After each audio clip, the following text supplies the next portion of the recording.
54% of the vote. His Fidesz party also retained its two-thirds supermajority in parliament, giving it the power to continue recreating Hungary in its own image. Reporter Amanda Coakley in Budapest says Orbán's win came due in large part to strong rhetoric over the war in Ukraine. Hungarians don't like Orbán's relationship with Putin. But right now, his whole thing is about keeping Hungary, quote unquote, out of the war, keeping Hungary safe, not letting Brussels drag us into the war. And that has really comforted an awful lot of Hungarians. And over in the border region between Hungary and Ukraine, there is a real fear that people will be dragged into the war, that a stray missile will hit their school and whatnot. So that's been very effective. Orbán's win is good news for Vladimir Putin. The two men have friendly relations. It's also good news for Donald Trump, still thinking about rekindling his own political fortunes and perhaps seeking a return to the White House.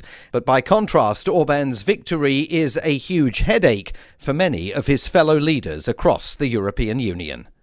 The main news again, President Zelensky is urging the UN to act immediately to stem Russia's aggression in Ukraine. He said the Russians are committing the worst atrocities Europe has seen since 1945, and he urged the creation of a war crimes tribunal.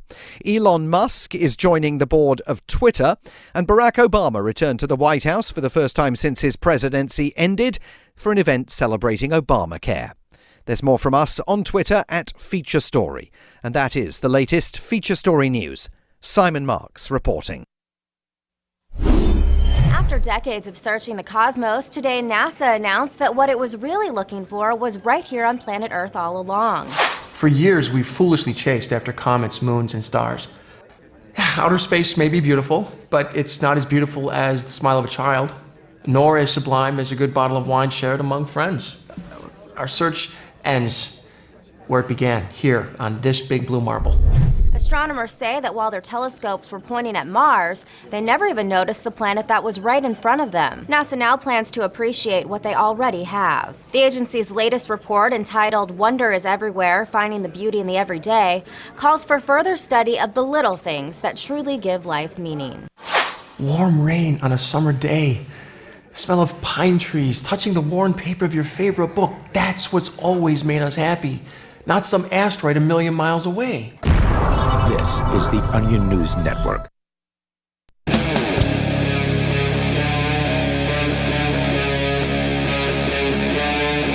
Free Talk Live.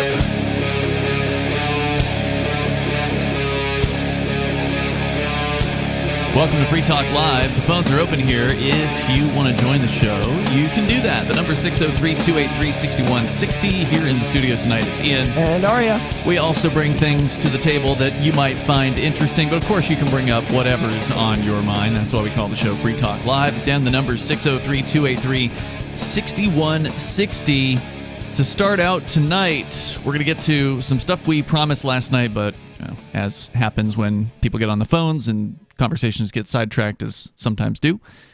Here on Free Talk Live, we don't always get to the things we wanted to. So coming up right now, let's jump into the bird flu story, Aria. This is the latest fear-mongering, although I've seen another thing about a new COVID-19 I saw that, variant. BA.2 they're calling it or something. And the article I saw regarding that was that Americans were like, who cares? Which Good, seems I hope about so. right. I hope so. I mean, that's about Although how... I just saw somebody, two people in a car with masks on just as I was driving here, so Oh, wow. somebody still cares. Wow, I spent like a solid hour walking my dog in Keene earlier. I don't think I saw anyone Not wearing a a mask. single one. I don't think Wow. so. Even I in wasn't like Keene? looking for it, but I don't recall seeing any. Okay, good. So that was encouraging. It was also like 70-ish degrees today. True. So yeah, so they're pimping this bird flu thing now. Well, again, from Wyoming to Maine, an outbreak of the highly contagious bird flu, has swept across farms and backyard flocks in the United States this year, prompting millions of chickens and turkeys to be culled. And that was why it got my attention, right? Because we've talked about them slaughtering minks. We talked about them slaughtering also. They slaughtered the minks under the COVID fears. Yes, there were also dogs in Australia that were slaughtered. They were shot to death by the police. That's right.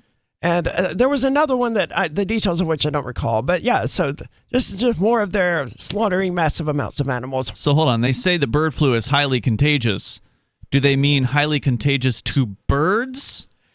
I mean, I don't know, right? They don't specify, but they're killing birds and they're not quarantining people, so I'm assuming that it's going from bird to bird. According to the CDC themselves, avian influenza, aka bird flu, viruses usually do not infect people. There have been what they call rare cases of human infection, so probably not going to happen. That doesn't make... Why are they killing chickens and turkeys then? To drive up the cost of food prices, probably. Yeah, that's a good question. I mean, can you eat a bird that has bird flu?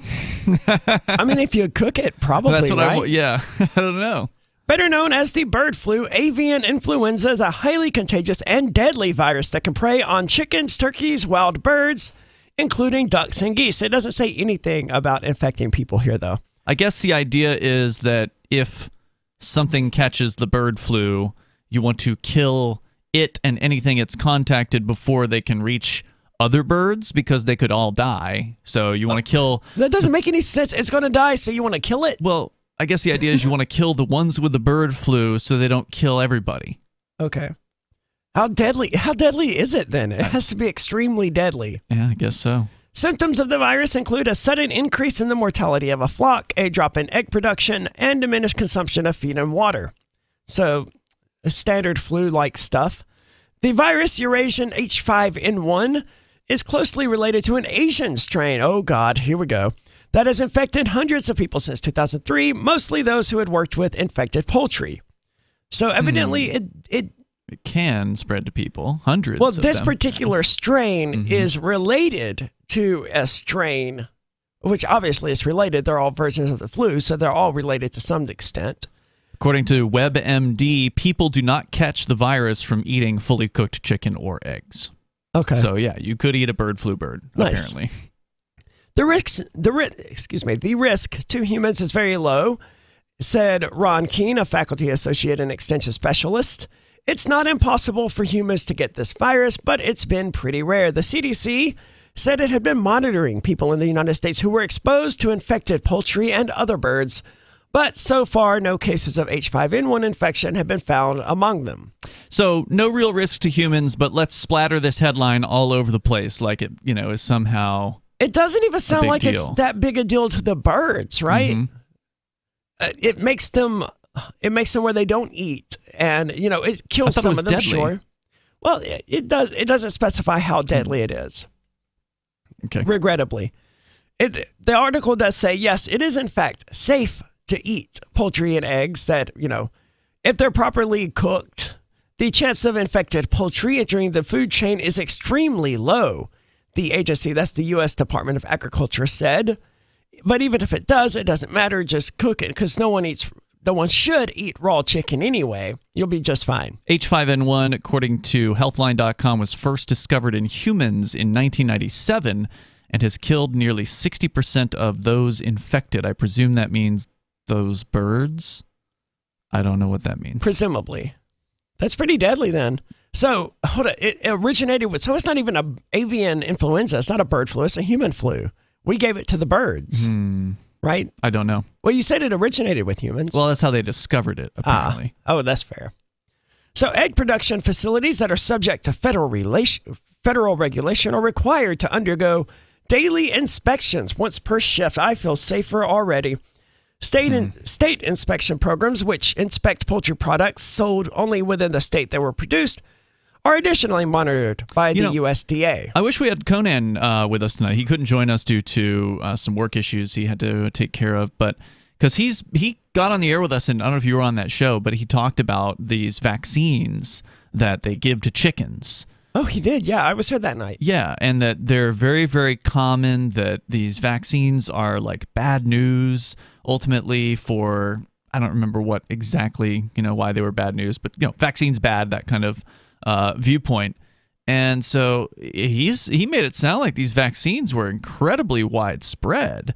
But I'm wondering if maybe the vaccine was for something else besides bird flu, because there's a story from Reuters that says that the U.S. is, quote, considering vaccines to protect poultry from deadly bird flu. So apparently maybe there's a different, maybe the vaccines he was talking about weren't regarding bird flu and it was something else. I don't remember the exact vaccines he was talking about. Yeah. I do remember that episode, and I don't even remember what the negatives of those vaccines were, other than, did it kill the chickens? I don't remember now. But, I mean, he does raise chickens, so he knows a thing or two about bird flu, you would think. I don't know. Do we really need to know anything else about this bird flu? No, they go on to ask a bunch of stupid questions that the average reader is never going to care about, like, how is the virus detected? And outbreaks, where have outbreaks been detected? No one really cares. It's a bird flu. The article goes on for like... The people who care would be the people in the industry. That's it. It's just amazing to me that the article is like 6 times the length of what we've gone over, and the vast majority of it's just completely useless information that I can't even imagine. The industry people already know about that stuff. So yeah, in order to protect us from this new strain of bird flu, H5N1, they're going to kill a bunch of chickens and turkeys, or they're already killing a bunch of chickens and turkeys. And that is going to likely have an effect on the cost of chicken and eggs. Well, yes, obviously, because... Which are already going up. Even though a human can't get H5N1 from, eating, quote, infected poultry, they're evidently preventing that from even reaching the market. Mm-hmm. So, yeah, it's going to drive prices up because there's going to be less to go around. So, in other news, I had a story last night we didn't get to as well, which I thought was pretty important, and that is what has happened in the European Union, where they are attempting to outlaw anonymous cryptocurrency transactions. Now, that's the interpretation of Coindesk.com in this case. I'm not sure how they could possibly outlaw anonymous transactions because, well, they're anonymous, and if you are using something like Monero, which is a privacy coin, then no one's going to necessarily know that you did that unless you advertise it somehow publicly that you are doing these transactions. If I recall correctly, it was that they wanted to KYC everyone who had ever touched a particular coin, right? KYC means know your customer, requiring ID. And like if you wanted to sell Bitcoin, you would have to show them your ID, but you would also have to show them the IDs of the people who you got the Bitcoin from, and all the way back to, presumably, its genesis. Well, I don't know about that, but we'll get into what they are doing here. According to CoinDesk, the EU passing what they're calling a privacy-busting crypto rule set. We'll share it with you. The number is 603-283-6160. And then the tyrant president of El Salvador. What's he up to now? We'll talk about it coming up. Are you tired of your taxes funding endless occupations around the world? Antiwar.com is run by people who understand that wars abroad become wars at home, wars on our freedoms. Antiwar.com is dedicated to bringing you the latest in news, views, interviews, and reviews from the top movers and shakers in the anti-occupation movement. Antiwar.com has it all, from thorough foreign policy analysis to interviews with whistleblowers who used to run the military-industrial complex. Anti-war, pro-free market. That's antiwar.com. Brute force, intransigent defiance, adamantine will. These are the hallmarks of the AI tank. These gigantic machines have the firepower of an army, but they also have their own sense of honor and duty. When the world breakers arrive, battle will be joined, planets will shake, and war and peace will never be the same again. World Breakers. Stories from David Weber, Larry Correia, and more. Available August 3rd from BaneBooks.com. I'm crazy about My Magic Mud. This is the most important oral care product created this millennium, and I'm not kidding. We all have different opinions on politics and issues, but we all have mouths. And I want yours to be as clean as possible, with teeth as bright as they were meant to be. I will never be without My Magic Mud. It's a little surprising, but man, does it work. If you only listen to one thing I say ever, go to mymagicmud.com and get 20% off with code FTL. mymagicmud.com, code FTL. Are you tired of governments murdering people around the world? Stop using their money. There is an alternative. Bitcoin is a stateless, free market, non-political currency. Bitcoin cannot be inflated or controlled by any government. By using their money, you are helping the state. You have an incredible alternative available now. Learn it, use it, spread it. Get started with Bitcoin at bitcoin.com. That's bitcoin.com. uncovering the secrets and exposing the lies. That's what the readers of freedomsphoenix.com get every day. freedomsphoenix.com, constantly providing the information, the real news about government policies, and the real relationship we all have with the coercive government, the real condition of the economy, innovations in technology, breakthroughs in energy, health, and computer science. Learn the truth well before it's admitted to in the lamestream media. The corporate media, nothing more than distributors of government propaganda, but now there's an alternative. freedomsphoenix.com. Constant news updates on the issues that affect your life in the most important ways. With liberty and property under constant attack, freedomsphoenix.com provides the understanding behind the propaganda, and it encourages the participation of its readers. Go to freedomsphoenix.com. That's freedoms with an S, phoenix.com. freedomsphoenix.com. The revolution between the ears has already happened. Tired of cancel culture? Sick of mega tech corporations holding an axe over your head? Join the LRN.FM Matrix chat server. It's self-hosted, so no one else can tell us what to do or say. Don't like the existing channels? You can make your own. You can even connect into some of our channels from other Matrix servers. It's federated. For the full LRN.FM Matrix experience, though, you should join our server via the step-by-step instructions at chat.lrn.fm. Chat.lrn.fm. There are basically two types of advertising, direct response and branding. Radio's great for direct response with its low cost to listener ratio, but audio can't be beat for branding, which is a longer-term endeavor. You want to be the first thing that someone thinks of when they think about your product or service. If you have a local business that you want kept top of mind in your community, call the station. If you need national reach, Free Talk Live's got around 200 radio stations, millions of monthly listening sessions, can suit all budgets, and if we don't think we're right for you, we'll tell you. Email me, mark@freetalklive.com. You can stick it to the man and big tech. Join our FTL social mastodon at social.freetalklive.com.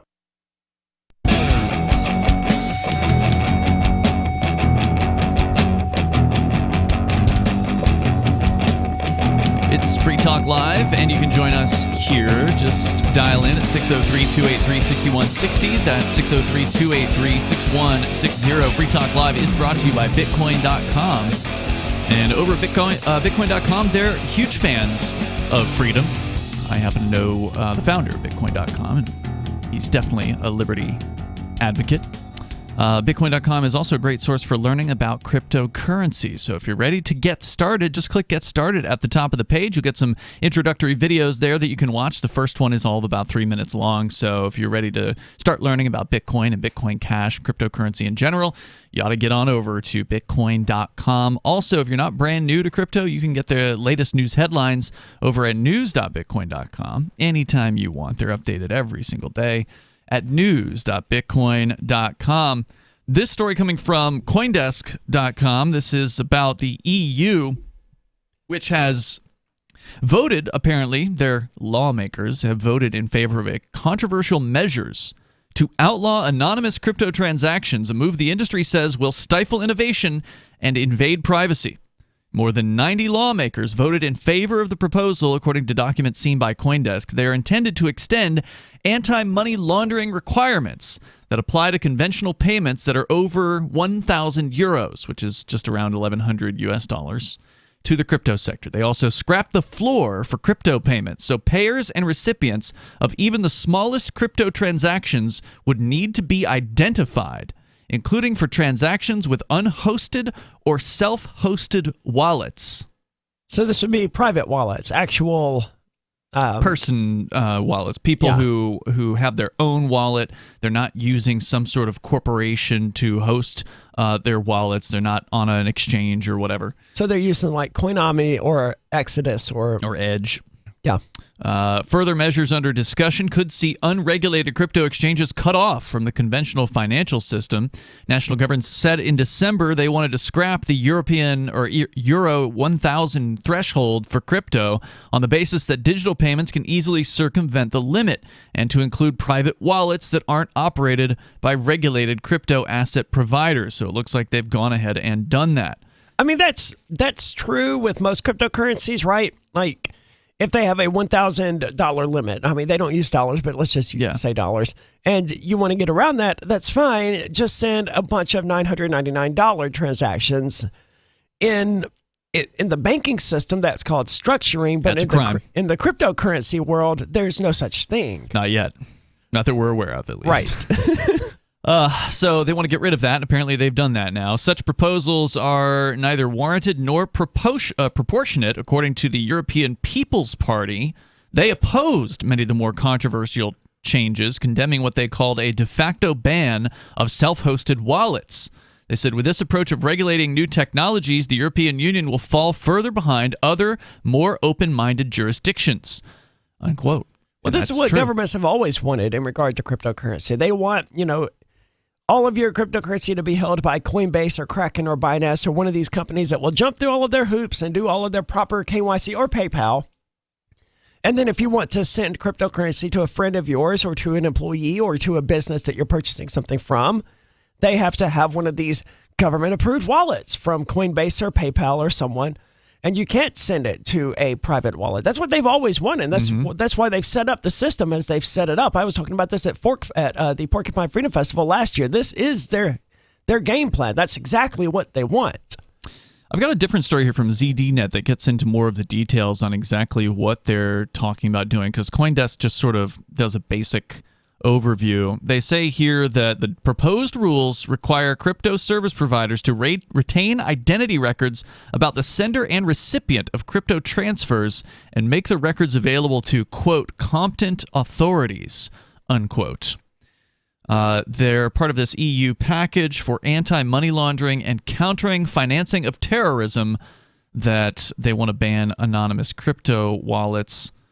Quote, before making crypto assets available to beneficiaries, providers would have to verify that the source of the asset is not subject to restrictive measures and that there are no risks of money laundering or terrorism financing, they announced. This is from the European Banking Authority. That completely defeats the point of cryptocurrency. What do you mean? You have to get their information. You have to find out what the source of the funds is. You have to make sure there was never any money laundering or anything like that. None of that is my business, right? When I pull out cash to pay for something at a store, it doesn't matter to me if someone once laundered that money or did cocaine with it or whatever. That has nothing to do with me. This is just my currency, and I'm trying to spend it. Right, and the store should have no ability to tell you, whoa, we can't take that cash here. Also true. Oh no, that clearly that $1 bill has been, someone did cocaine with it. You can't use that. But that's literally what they're talking about doing in this particular case. They want to create a public register of crypto providers that have a high risk of breaching AML CTF rules alongside a non-exhaustive list of non-compliant providers. So it sounds like what they're going to do is they're going to ask people, so let's say you're on a crypto exchange. And sure. Which we aren't, because we're not allowed to be under the ridiculous bail conditions in the Crypto 6 case. Even if we were allowed to be, I imagine they wouldn't let us have accounts at this point. Well, let's just say that you, the listener, are on a crypto exchange, and you go to deposit into the exchange some cryptocurrency. Because obviously if you're depositing dollars or whatever, or euros, they're coming from your bank account, so they know where those are coming from. Because crypto exchanges will not accept bank transfers from anyone's account except for the account holder. So we know where that's coming from. So if you're trying to deposit Bitcoin or Monero or some other cryptocurrency, Bitcoin Cash, whatever, into the exchange, presumably the exchange is then going to now, if they're in if they're being regulated by the European Union, they're going to say, is this your wallet from which you are depositing these funds? And you will have to certify that it is your wallet, because they wouldn't be able to KYC or know your customer someone else's wallet through you, right? Like, you can't just give them somebody else's ID. You can't say, oh, this is my grandmother's wallet. Here's her ID. Here's her, bank account. They're not going to accept that, right? So, but what about when they ask you where you got the currency? They may do that. Yeah. That's a good point. They're just going to have to talk to the customer, right? Because they can't go deeper than that as far as identifying anyone else in the chain. Someone in the cryptocurrency industry, like the CEO of Coinbase or someone, was saying that this effectively requires them to have, ID information on every single person throughout the entire world. I don't know if they misunderstood, But it does sound like if you wanted to submit cryptocurrency that you got from a friend of yours or whatever, the exchange would be like, okay, you sent this from your wallet, sure, but the source of these funds, that wasn't your wallet. We need to know who that is. Brian Armstrong from Coinbase says anytime you receive 1,000 euros or more in crypto from a self-hosted wallet, meaning not an exchange wallet, Coinbase will be required to report you to the authorities. He says this even applies if there's no indication of suspicious activity. So they're just gathering data for a massive database about people and which wallets they're using and from which wallets they're sourcing their funds. We'll continue here in moments. You're welcome to weigh in and share your thoughts at 603-283-6160. Of course, the best thing you can do, probably if you are a euro-based crypto business, is to leave, is to get your base of operations to some country that is actually welcoming innovation. There's more coming up here. This is Free Talk Live, 603-283-6160. You can join us.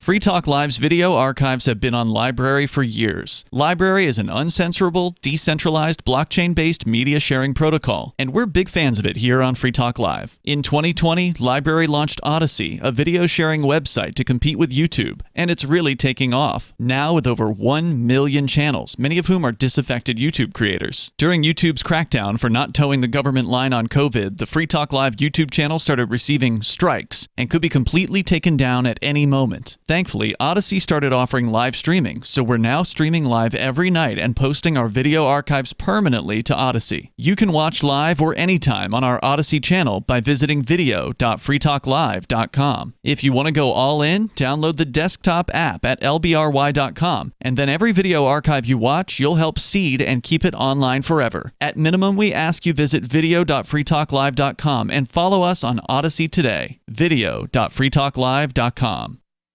From Feature Story News in Washington, I'm Simon Marks. Ukrainian President Volodymyr Zelensky is urging the UN to act immediately to stem Russia's aggression in the country. He told the UN Security Council that Russian forces are committing the worst atrocities Europe has seen since the Second World War, and he laid out gruesome details of the alleged mass killings in Bucha. FSN's Will Denzelo reports from our bureau at UN headquarters in New York. Addressing the UN Security Council for the first time since the war began, Volodymyr Zelensky accused Russian forces of crushing bodies with tanks, severing limbs and torturing people. He also played a video revealing scenes of dead bodies in Bucha. The Ukrainian president urged the Security Council to act immediately or reform so that an aggressor like Russia can be brought to peace. Moscow's denied carrying out the mass killings of civilians in Bucha and alleged that images from the Kiev suburb are doctored. The US ambassador to the UN reiterated that Russia's position on the Human Rights Council is the height of hypocrisy and will seek to expel them from the body via a vote at the General Assembly. William Denzelo, New York. New sanctions were unveiled today by the Europeans. They're placing limits on coal imports from Russia. The Biden administration has additional measures they're expected to launch on Wednesday, including a ban on fresh American investment in Russia. British Foreign Secretary Liz Truss is backing calls for the Russians to face war crimes charges. We've all been shocked by the scenes from Bucha. These are appalling acts of the kind we thought we'd left in the 20th century. We will hold those responsible to account for what they've done, in particular the reports of rape and sexual assaults. And President Zelensky said today he believes a tribunal similar to Nuremberg should be created to deal with President Putin and everyone involved in the Russian onslaught. In other news, Elon Musk is joining the board of Twitter after buying a more than 9% stake in the company. He's pledging to bring significant improvements to the social media platform after previously questioning its commitment to free speech. From FSN's Washington bureau, Nick Harper has more. Shares in Twitter rose more than 4% on the news Elon Musk, better known as the CEO of Tesla, will be stepping up to take a seat on Twitter's board of directors. It follows his buying up of 9.2% of the company's shares, the largest stake among outside shareholders. His time on the board is currently set to expire in 2024, but he's promising to shake up things before then, pledging significant improvements, having already questioned whether the platform adheres to the principle of free speech. I'm Nick Harper in Washington. And Barack Obama has returned to the White House for the first time since his presidency ended. He had lunch today with President Biden, and then the two men spoke at an event celebrating the Affordable Care Act, also known as Obamacare. From bureaus worldwide, this is FSN. Don't miss a moment of Free Talk Live. Get our archives daily via our podcast at feeds.freetalklive.com.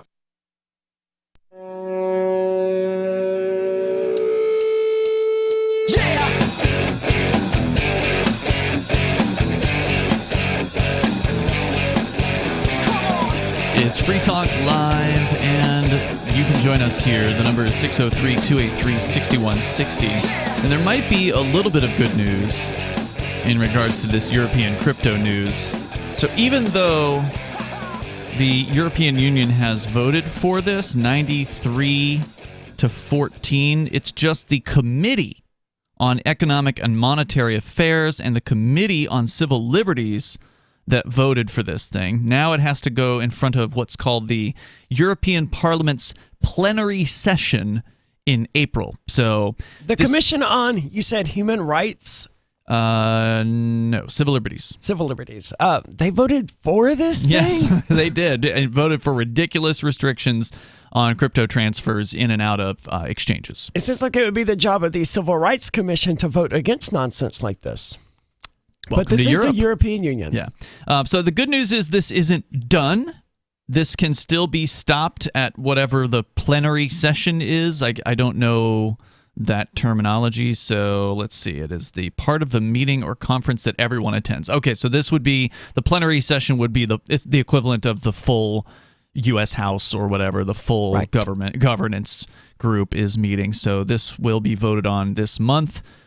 Ernest Urtasun, vice chair of the Greens European Free Alliance in Spain, said in a statement, quote, "Illicit flows in crypto assets move largely undetected across Europe and the world, which makes them an ideal instrument for ensuring anonymity," he said. That's garbage, though. Like Interpol, the FBI, all of these agencies have come out and said, hey, yeah, it turns out that there's not that much illicit activity going on in cryptocurrency. The vast majority of it just is completely above the board and normal and lawful. Almost all of them are completely transparent, so you can look through the blockchain and you can see, which is, of course, what they're going to use here if this does go fully into place and the exchanges are then forced to look at the customers, like what they're depositing. Right, so they're going to ask the customer, all right, who owns this wallet? Is this your wallet, customer, from which you are depositing these funds? And if it is not your wallet, then you're going to need to tell us who it is. So I don't know how they're going to verify that any of that information is true, because all you can really do is talk to the customer, right? Yeah, but then the government has the government presumably ends up with a database of all of the wallet addresses and who they belong to. Supposedly. How do you prove that, though? If I'm the customer at the exchange and again, we're talking about in fantasy land here because we can't do these things under the Crypto 6 bail conditions. You can learn more at thecrypto6.com. But if I'm having you send your rent payment or whatever into my exchange account just because I just feel like it, right? Sure. Like maybe I don't want to put it in my wallet first. Maybe I want to convert it into something else and I need the exchange for that. So I'm having you do that. And I'm in the European Union. And now, according to Brian Armstrong, the CEO of Coinbase, he says before you can send or receive crypto from a self-hosted wallet, Coinbase will be required to collect, store, and verify information on the other party, which is not our customer, before the transfer is allowed. How the F are you supposed to do that? That would seem to mean even if I did send it to you, and you then sent it to the exchange, they would still require the information about me. Well, that's a good question, is how deep are they going to go with this? Well, the guy from Coinbase there sort of suggested that was the case, right? He just says before you can send or receive crypto from a self-hosted wallet. So if they don't know, like most of the wallets of the exchanges are known. So like if Binance has a wallet and then you have a Binance account and you order it to send from Binance to Coinbase, Coinbase knows that just came from Binance. So they would be able to communicate, not that they have any system for this, but the government will probably force them to at some point to say, hey, Binance, is this Aria DiMezzo's wallet? And then Binance would say yes or no, right? Right. So that's, the downside of these exchanges is they have tremendous databases on their customers and such. But it sounds like it's good news for Monero, right? Because Monero, the way it works, as I understand it, is it constantly creates and destroys new coins. So there's no trail to speak of because you didn't receive someone else's coins. They were destroyed there and they were created over here. So they have no way of knowing what wallets or addresses sent you Monero. And this is probably true of most privacy coins. They have no way of knowing what the source of these funds actually were. True. Or whether or not these wallets actually belong to you, the individual. And I think you're going to see a lot of exchanges. But first of all, I don't think Monero's on as many exchanges as a lot of other coins for the reason of exchanges are scared to death. Two. I haven't checked in a while, but I know Kraken used to have it. It's on two that allow USD deposits. I'm sure there's a bunch of exchanges out there that don't allow cash deposits or any sort of fiat deposits. So this is very, very confusing. It seems like it's going to be very difficult to implement. And the governments don't care about that. And the most cowardly exchanges, of course, the ones that don't want to jump through these hoops, are going to just tell people, look, we can't take deposits from any wallet that you cannot certify as yours. Because how the hell else could they verify anything about any self-hosted wallet? Because the thing for listeners that don't know, they would have to take a picture with their webcam of them holding up their wallet or something. But still, if it wasn't your wallet, this is what I'm trying to say. If it wasn't your wallet, then they're just going to have to say, look, we're not going to allow it. Because how can they verify whose wallet it is? You can tell them, oh, yeah, my grandma sent me that money. It's for my birthday. And then send them, your grandma's info. What are they going to do? Call her and verify? I mean, it's just the amount of bureaucracy, the amount of hoop jumping that would be required to just simply let a customer deposit $5 worth of Bitcoin. It is insane. Because they're going to have to do this to absolutely everybody who is depositing. So the easiest way for them to do it is going to say, will you certify that this is your wallet? And then they can put your name on the wallet and say, all right, well, this is Aria's wallet. Now, of course, that might be easy for somebody to do, just say, oh, yeah, that's my wallet.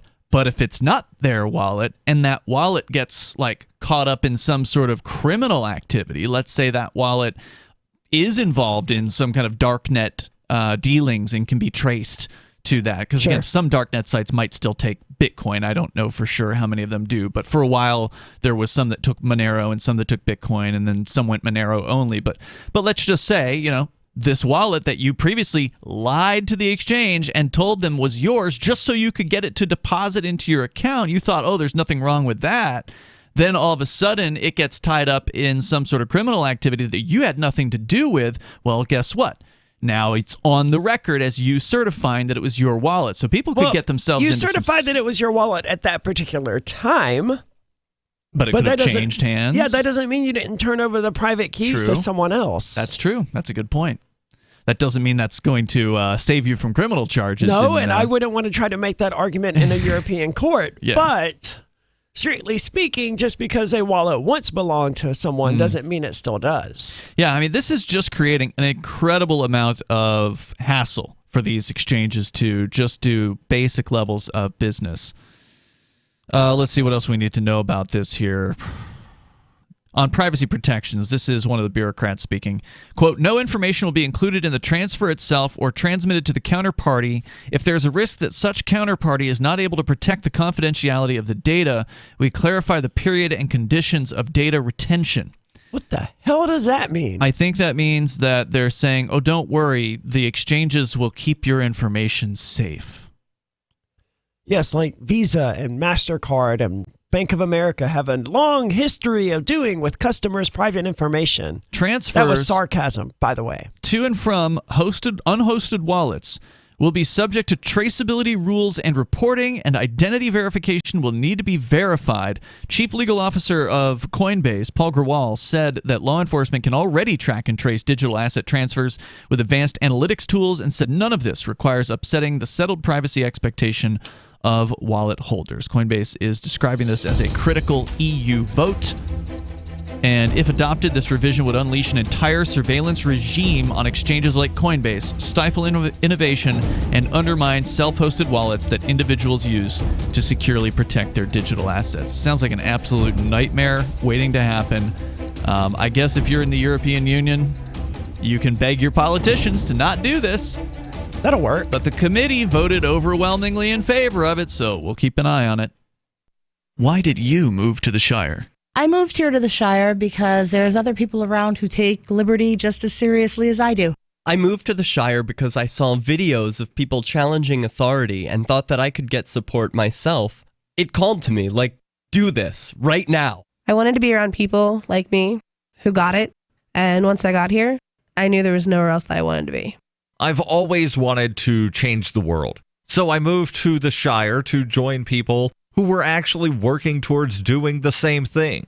The people here are awesome, loving, and positive. It was for the adventure and for the feeling of something important is happening here, and I just wanted to come to sort of be part of that. Visit ShireSociety.com to read and sign the Shire Society Declaration and learn the reasons why, if you love liberty, you should immigrate to the Shire. Plus, connect with others via the forum at ShireSociety.com. That's ShireSociety.com. Looking for a great real estate investment? Consider New Hampshire, which is ground zero for the Liberty Movement. Your first call should be to Mark Worden from Porcupine Real Estate. He's more than just a real estate agent. He's your New Hampshire concierge. Where are the best places to live? Do you want farm, city, the burbs, or forest? Do you want a duplex or multifamily building so that renters pay your mortgage? There are homes in all price ranges in New Hampshire, and Mark can help with financing too. Invest in liberty and property. Mark Worden can help. PorcupineRealEstate.com. If you want to know the latest about Free Talk Live before we go on the air, all you need to decide is how you want it delivered. It's your choice. Visit news.freetalklive.com to receive our usually weekly news updates by email. Plus, we have a Twitter account at twitter.freetalklive.com, and you can follow us on the decentralized Mastodon platform at toot.freetalklive.com. So please follow us at toot.freetalklive.com and sign up for our emails at news.freetalklive.com.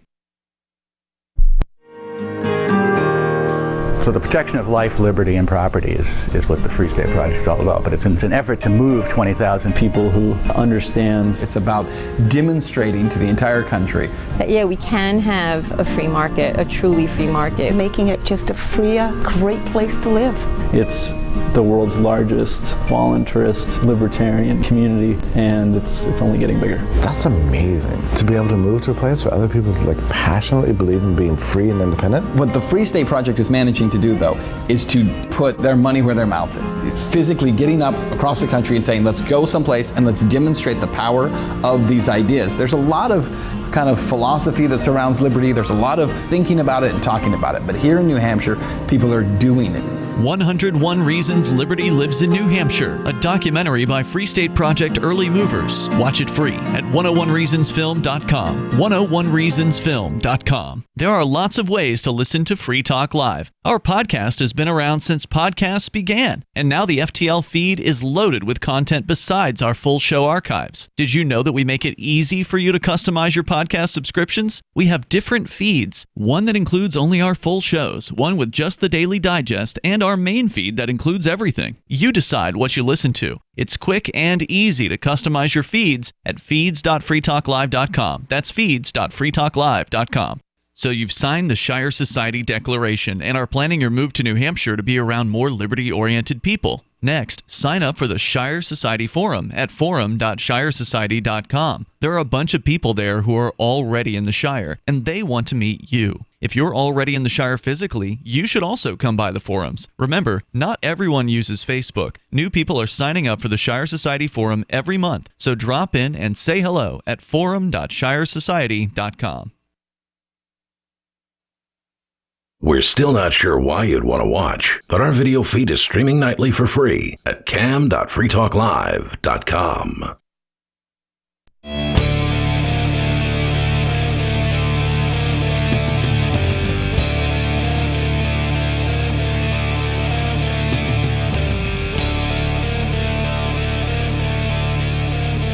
It's Free Talk Live. You're invited if you want to join the show. The number is 603-283-6160. That's 603-283-6160. Ian and Aria in the studio tonight. We're talking about proposals which have been voted by a committee, in this case, in the European Union to crack down on what are called self-hosted wallets in the world of cryptocurrency.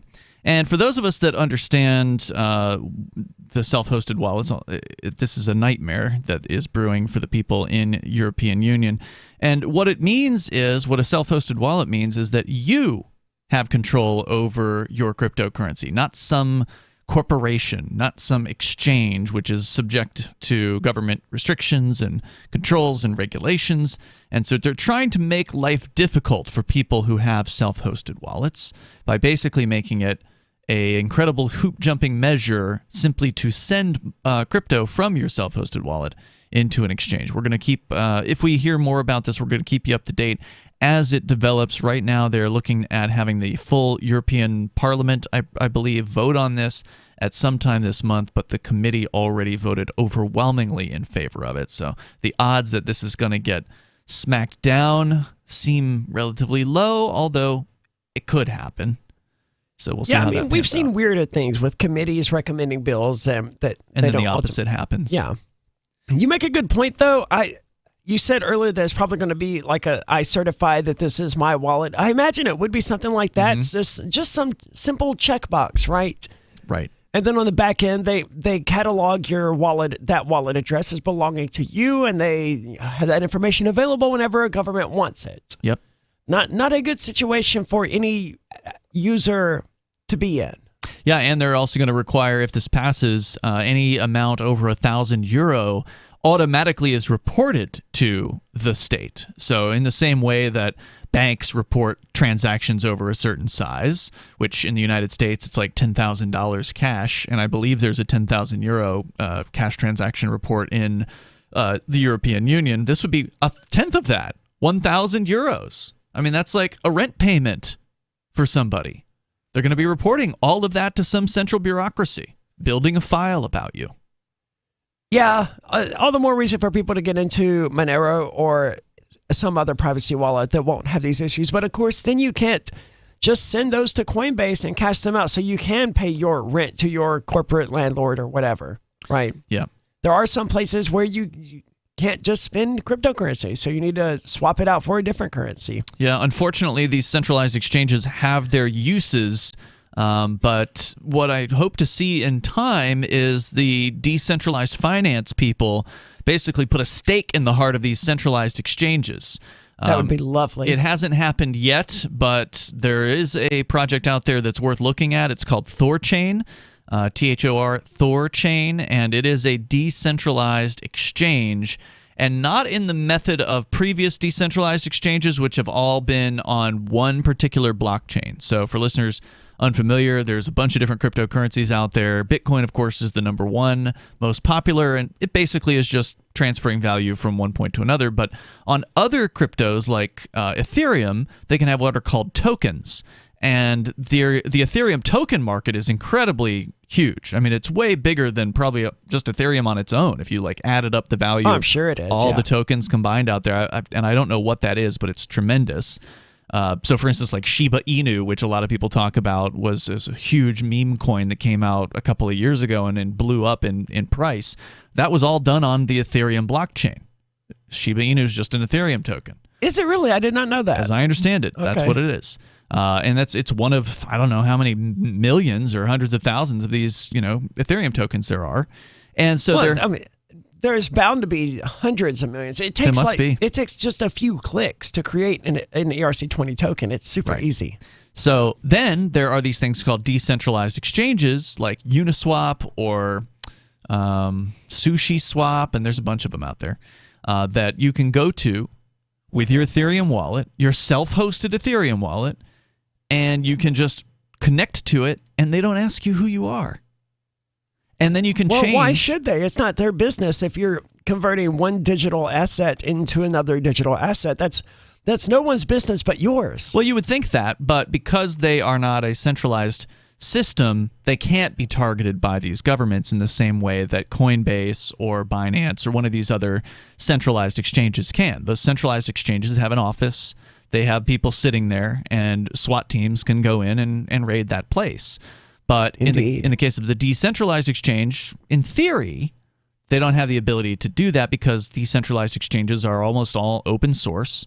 And so even if there is a company behind one of these decentralized exchanges, somebody else could just fork the code and completely like copy that exchange and do it somewhere else. Do it in another political jurisdiction or whatever.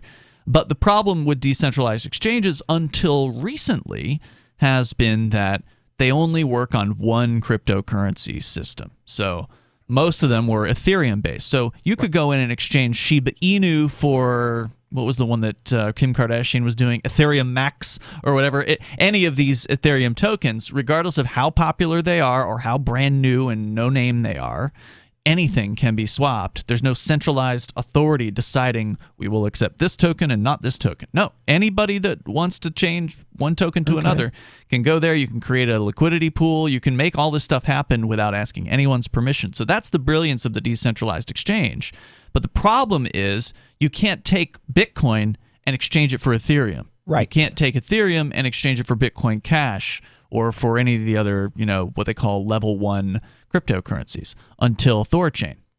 Thorchain makes that possible. And I cannot explain to you how they do that. There's some It's bound to be complicated. Yeah, man. I watched some videos about it, and it's pretty interesting how they did this. And they created really interesting incentives to make sure that the people that are doing things are acting honestly. So like the nodes in the system, they have to bond a bunch of the tokens that are original to this particular blockchain, the Thorchain tokens. They're called Rune, and they have to, like, the people that are running the system basically have to have skin in the game. They have to have a lot of it, essentially. So, like, they're disincentivized from stealing from the system. It's really interesting. So, that's one of the neat things about proof of stake, and it sounds like they borrowed it, even if they're not proof of stake, and they're probably not. They borrowed some ideas from it. Yeah, which is that you want people who are invested in the stability of your ecosystem to be the ones who determine the functionality, to be doing the functioning in the ecosystem, because they're the ones incentivized to make sure it works and that it's honest. And they've been adding slowly over time. They did get hacked like a year ago or like sometime last year. And they got hacked, and then they hired like a red team that goes in and tests the system and tries to find bugs, and they've got a bug bounty going on. And so I've been paying close attention to this because I consider centralized exchanges to be almost as evil as the banks themselves. Like they're about there. I tend to agree. They're at least they may be even a little bit more evil, in my opinion, right? Because they were born out of a almost single-minded desire to destroy the banking system, the banking institution. And they took that and they then became identical to the banking system. Yeah, some of them have literally become banks, like Kraken. Yeah, so they saw this evil thing and are like, hey, we were created to destroy this evil thing. Let's just become that evil thing. Yeah. Problem solved, That's right? true. So I don't know. Their behavior may not be more evil, but their motives and their origins are. I don't know, man. Well, remember we read some quotes from the centralized exchange guys a little while back, and like the guy from Kraken sounds like a pure libertarian anarchist, but he still has to do what the government tells him to do, and they still created a bank. So it's like, how do you justify that? If you don't, they kick in your door. They sure do. Point guns at you. So. I don't blame them. Yeah, I don't blame them for that. But I blame Coinbase because Coinbase, this was their plan from the beginning, right? Kraken just sort of became this. But the people at Coinbase, they were, I think, attending seminars and symposiums and stuff long ago. Yeah, they always wanted to have their club of government, I don't know, brown nosers, I guess is the right term for it. So anyway, check out Thorchain if you're interested in getting away from centralized exchanges. It operates like these other ones that are on Ethereum, but you can exchange different cryptos that are not Ethereum based. And they've added this year they've added Dogecoin. Of course, that's huge. People love Dogecoin. And then they also added Terra, which has become, and UST, which has become sort of the go-to decentralized stable coin as well. So for those that are interested in getting away from centralization in crypto, you definitely want to look into those things. I mean, these are all great, but one still needs some sort of entry point. There has to be some sort of on-ramp. That's the problem. Those are always centralized. Yeah, to get your paper currency into digital form. Except for peer-to-peer systems like local bitcoins. And of course, we know the federal government will come in and raid people's homes for selling on local bitcoins without government permission slips. So they're trying to crack down on that too. Hour 2's on the way. We'll talk about El Salvador coming up. What if you want to hear the latest episode of Free Talk Live, but all you have is your phone, you forgot to download our archive, and you have no data connection? You can call our Listen line at 641-793-0191. That's a long-distance number, so you may incur charges. If not, listen as long as you want. 641-793-0191. The Free Talk Live Listen line, 641-793-0191. Do you feel like your nation, state, or community no longer holds your values? Have you dreamt of a place where people agree that liberty is important and are free to pursue their projects so long as they respect the property of others? There are many people just like you that are discovering freeprivatecities.com. Their social media links are at the upper right of the page at freeprivatecities.com. All skill levels will be needed when the first of the Free Private Cities opens. It's sooner than you think. Stop arguing and build. freeprivatecities.com. The new 4th edition of Healing Our World, The Compassion of Libertarianism, will take your understanding of liberty to a deeper level and has over 1,300 updated references, new cartoons, and a foreword by Dr. Ron Paul. With discounts for multiple book purchases, the 4th edition of Healing Our World is a great gift for the liberals, pragmatists, environmentalists, and Christians in your life who think libertarianism is cold-hearted. Get yours today at healing.freetalklive.com and use promo code FTL for a $5 discount. Tired of cancel culture? Sick of mega tech corporations holding an axe over your head? Join the LRN.FM Matrix chat server. It's self-hosted, so no one else can tell us what to do or say. Don't like the existing channels? You can make your own. You can even connect into some of our channels from other Matrix servers. It's federated. For the full LRN.FM Matrix experience, though, you should join our server via the step-by-step instructions at chat.lrn.fm. Chat.lrn.fm. You're listening to the live edition of Free Talk Live. Hour number 2 is next, after the news, here on the Liberty Radio Network at LRN.FM. From Feature Story News in Washington, I'm Nick Harper. President Volodymyr Zelensky has compared the atrocities committed by Russian forces in Ukraine to the humanitarian abuses perpetrated by the terrorist group Islamic State. In an address to the United Nations Security Council, he challenged the world body to reform itself, saying if it cannot guarantee peace in countries like Ukraine, it might as well shut down. Meanwhile, the European Union has announced proposals for a 5th package of sanctions against Moscow in response to the war in Ukraine. As FSN's Rosie Burchard reports from Brussels. Under plans for this 5th round of sanctions, the European Union would for the first time wade into the controversial territory of energy restrictions by banning imports of Russian coal. That doesn't go as far as Ukraine and some EU members like Lithuania or Poland would like. They're pushing for a full embargo on Russian oil and gas, but it's seen as a compromise with other EU nations such as Germany and Hungary that have warned against the risks and economic consequences of cutting all Russian energy imports overnight. The proposals also include barring Russian vessels from accessing EU ports and transaction bans on several Russian banks. The sanctions still need to be approved unanimously by EU member states. In the US, and Sacramento police have arrested a second suspect in the mass shooting that killed 6 people and wounded 12 more. The suspects are brothers, as FSN's Rachel Silverman reports from Northern California. Sacramento police say the second suspect was among the people seriously wounded in Sunday's shooting. He remains hospitalized and under police supervision. Investigators are still working to untangle what happened in the early hours on Sunday morning along the stretch of downtown Sacramento near the state capitol. Social media videos show a brawl unfolding on a sidewalk as shooting erupts, a shooting that's been described as the deadliest mass shooting in Sacramento history. Business, and Elon Musk is joining the board of Twitter after buying a more than 9% stake in the social media company. He's already teased significant improvements are coming. All of that while Wall Street posted some heavy losses on Tuesday on fears the Federal Reserve may move more aggressively on interest rates than previously thought, and traders digested the prospect of more sanctions put on Russia by the US and its European allies. As FSN's William Denslow reports from New York. Comments from Federal Reserve Governor Lael Brainard sent some shudders through Wall Street Tuesday. She's one of the more dovish members of the central bank, but said the Fed needed to rapidly shrink its balance sheet to curb inflation. The Fed raised interest rates back in March, and investors are keen to know the pace that the central bank planned to keep raising rates as it battles to keep rising costs in check. The Dow Jones closed the day down 0.8%, the S&P 1.3%, and the Nasdaq fell 2.3%, as traders pulled back after a good day for tech on Monday. From Bureaus Worldwide, this is FSN. With FSN Spotlight, I'm Simon Marks. Today, a populist wins again at the polls in Hungary. Viktor Orban, endorsed by Donald Trump and a host of other right-wing figures around the world, trounced his opponent over the weekend, securing a fourth term in office with nearly 54% of the vote. His Fidesz party also retained its two-thirds supermajority in parliament, giving it the power to continue recreating Hungary in its own image. Reporter Amanda Coakley in Budapest says Orban's win came due in large part to strong rhetoric over the war in Ukraine. Hungarians don't like Orban's relationship with Putin.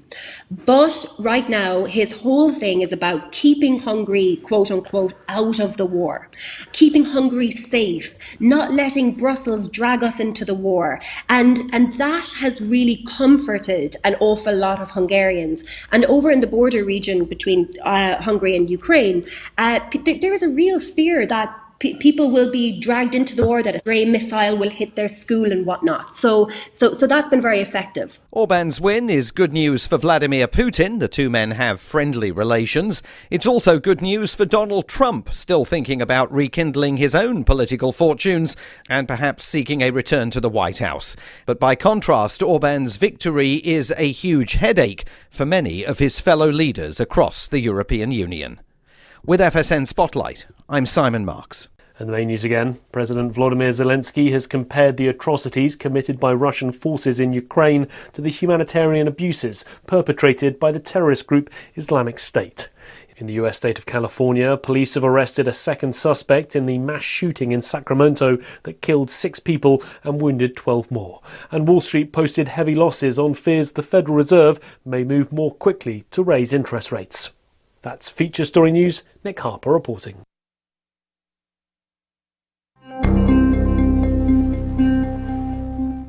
For the past several years now, area woman Caitlin Mooney has been convinced that each and every one of her friends should be a professional comedian. Our reporters spoke to Caitlin this morning about her, quote, hilarious group of friends. Karen is so funny. Like, I can't even explain it. She's always just saying what's ever on her mind. She has this totally sassy attitude. You just can't help but laugh. My roommate Rashmi, she always has these hilarious stories that, they're just too much. I'm always telling her that she should just go up on stage and talk.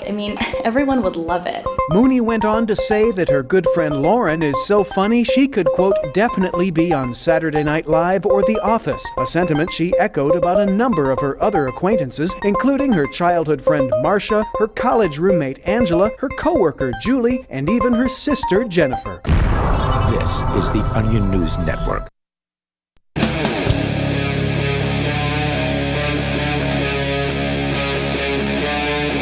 Free Talk Live. It's Free Talk Live. The phones are open and you can join us here. The number is 603-283-6160. Coming up, the latest tyranny from the man who is this president, dictator of El Salvador. We talk a lot about El Salvador here now. We never did before a year ago. And it was because they have... Well, it's interesting, right? Well, it's interesting that they have created Bitcoin as a legal tender starting back in September of last year. So we've been paying kind of closer attention to what's been going on there. And let's just say there's some not so nice things that can be said about this president down there because of what he's been doing. And you've got the latest on him coming up, Aria. We're going to get into it. Of course, your phone calls and thoughts are welcome. We're going to go to those first here. Sarah is on the line in New Mexico. You're on Free Talk Live with Ian and Aria. Yes, I just want to bring up, we have this problem every Saturday night on the 98th and Chavez intersection. On the west side, they have groups of drag racers, and they do donuts, and they have spectators, and all the neighbors they want them to stop, and they don't know what to do. To stop this. Is it legal? No, it's completely illegal. So the police are doing absolutely nothing about something that is scheduled on a weekly basis that you can predict? Right. Well, what it is that, the cops can't get to the drivers because there's cars parked along the highway, and they block them from going in because they got so many spectators. You guys are laughing, but this is what that's goes on absolutely here. Absurd, Sarah. You've been watching too much. You've been watching too much Fast and the Furious, right? These cops, they have the benefit of wearing badges and guns and stuff, right? That if a cop wants to go to point B and he's at point A, anyone standing in that officer's way is going to get arrested for obstruction. Or they're subject to being just killed outright by these cops. So basically what you're saying is you have the most impotent police in the entire United States. I guess you could say that. I guess it behooves me. This is a common place here in Albuquerque because they think that they're violating people's rights. It's illegal to be parked where they're parked and mass like that. Mm-hmm. But they're so afraid of the cops, breaking up the crowds and spectators. The Mexico is a very bizarre place. You're saying that because there's so many people down there watching these drag races, the police are afraid to do anything because they're worried they will be outnumbered and maybe pounced on by the spectators? It could be. I really don't know. But I'm just speculating. It's utter nonsense what you're saying, Sarah. Well, no, it may not be. Hold on. Maybe look for instance at what happened in Ottawa a few weeks ago with the Freedom Convoy, where there were literally thousands of people in the streets. There were hundreds probably of trucks and their drivers who are big guys, right? And maybe these drag racers are intimidating people, and they've got some gangster types hanging around or whatever. Cops are not the bravest bunch. I know they want people to believe that they are, but the reality is that's why, whenever there's a school shooter, you frequently will hear about the police just standing outside and waiting for backup. There's usually the campus cop, right? Remember Parkland, I think, was an example of this. Yeah, the one who ran and hid. Yeah, well, right, because he didn't want to go in and take on somebody with a gun by himself. And obviously, police have no obligation to protect. That's correct. That's correct. So it is possible that if the police are outnumbered, that they may not feel like enforcing the law in that particular case, Sarah. So what do you want them to do about it? If these cops are afraid, are you saying the police should risk death to stop these drag races?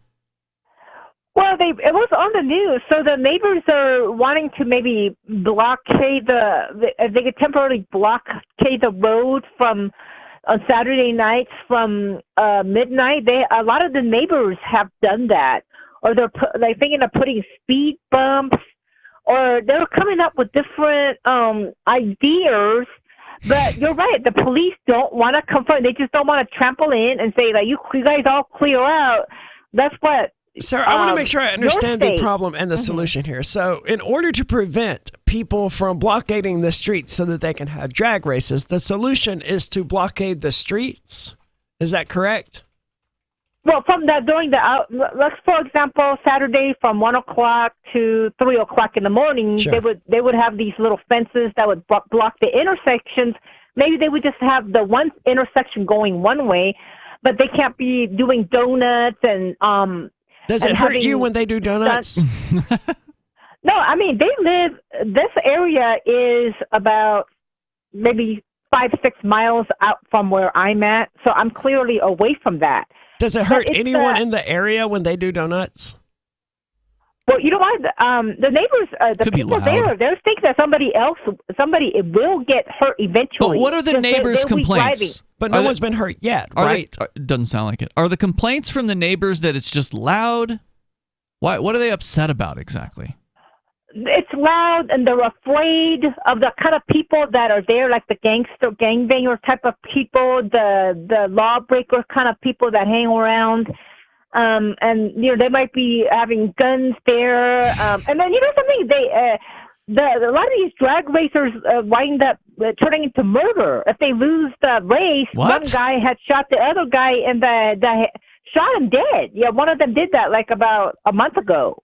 Wow, they're that angry. is crazy. They're angry that they lost the race, so they just shoot the other guy. I think there's a lesson that we can take from this, and thank you, Sarah, for the call tonight, and that is that private property, of course, is the only solution here, because ultimately this is public.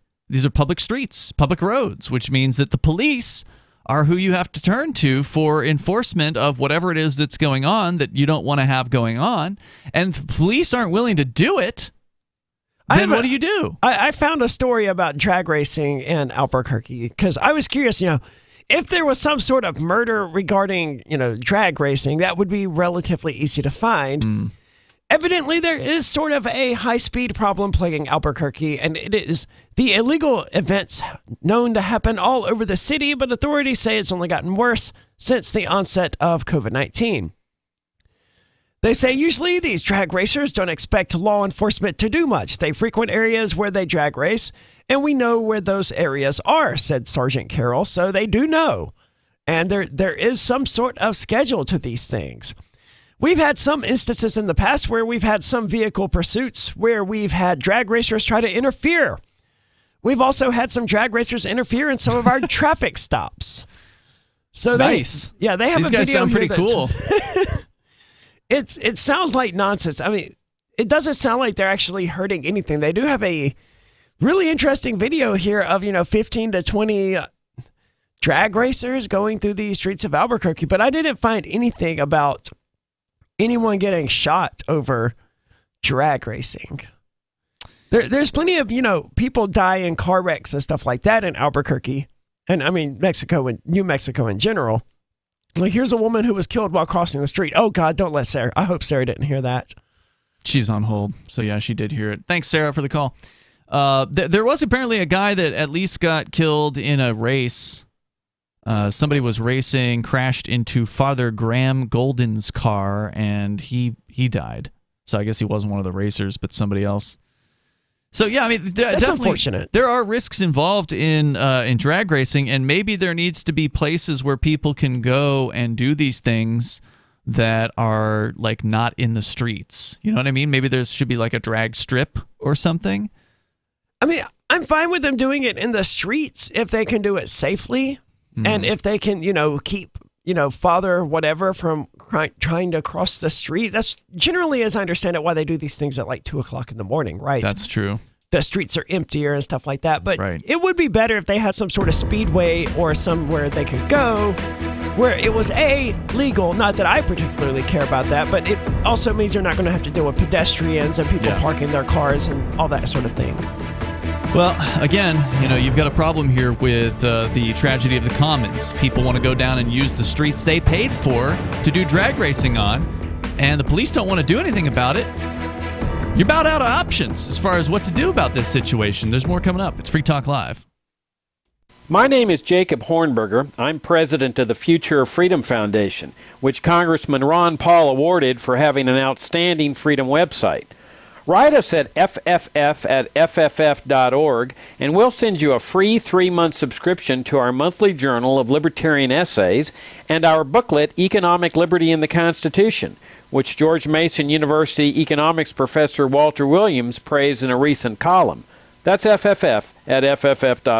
When Monster Hunter International discovers one of Isaac Newton's wardstones being auctioned off, they decide to steal it and use it to destroy the Chaos God once and for all. But a mysterious thief upends their plan, and it soon becomes a race against time as something much older and infinitely more evil awakens in the jungles of South America. Monster Hunter Bloodlines by New York Times bestselling author Larry Correia and Baen Books. Visit monsterhunternation.com for more. Is oral health important to you? If you don't like your own teeth, fresh breath, or kissing people, then by all means stop listening. Several years ago, I met Jessica Armand, founder and CEO of My Magic Mud, and I became passionate about the product that she created and never want to live without it. It's clinically proven to whiten teeth, but I find it does much more. They want you to love My Magic Mud as much as I do, so they're giving you a money-back guarantee plus 20% off. Go to mymagicmud.com and use coupon code FTL20 at checkout. mymagicmud.com, FTL20.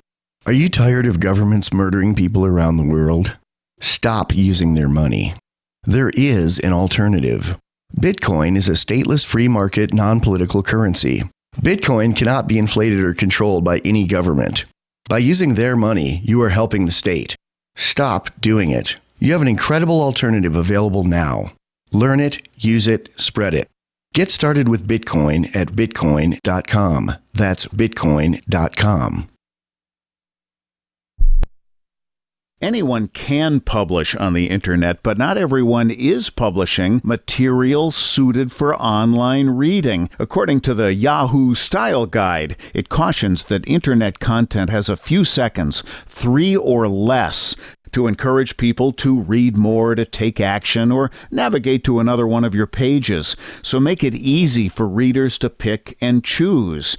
Isn't that the way you poke around online? Use short words, short sentences, short paragraphs, bulleted lists, and short pages. Front load what you write, putting the most important information at the beginning of headlines and paragraphs and sentences. Same goes for your keywords, what someone would likely type into the search box on Yahoo or Google.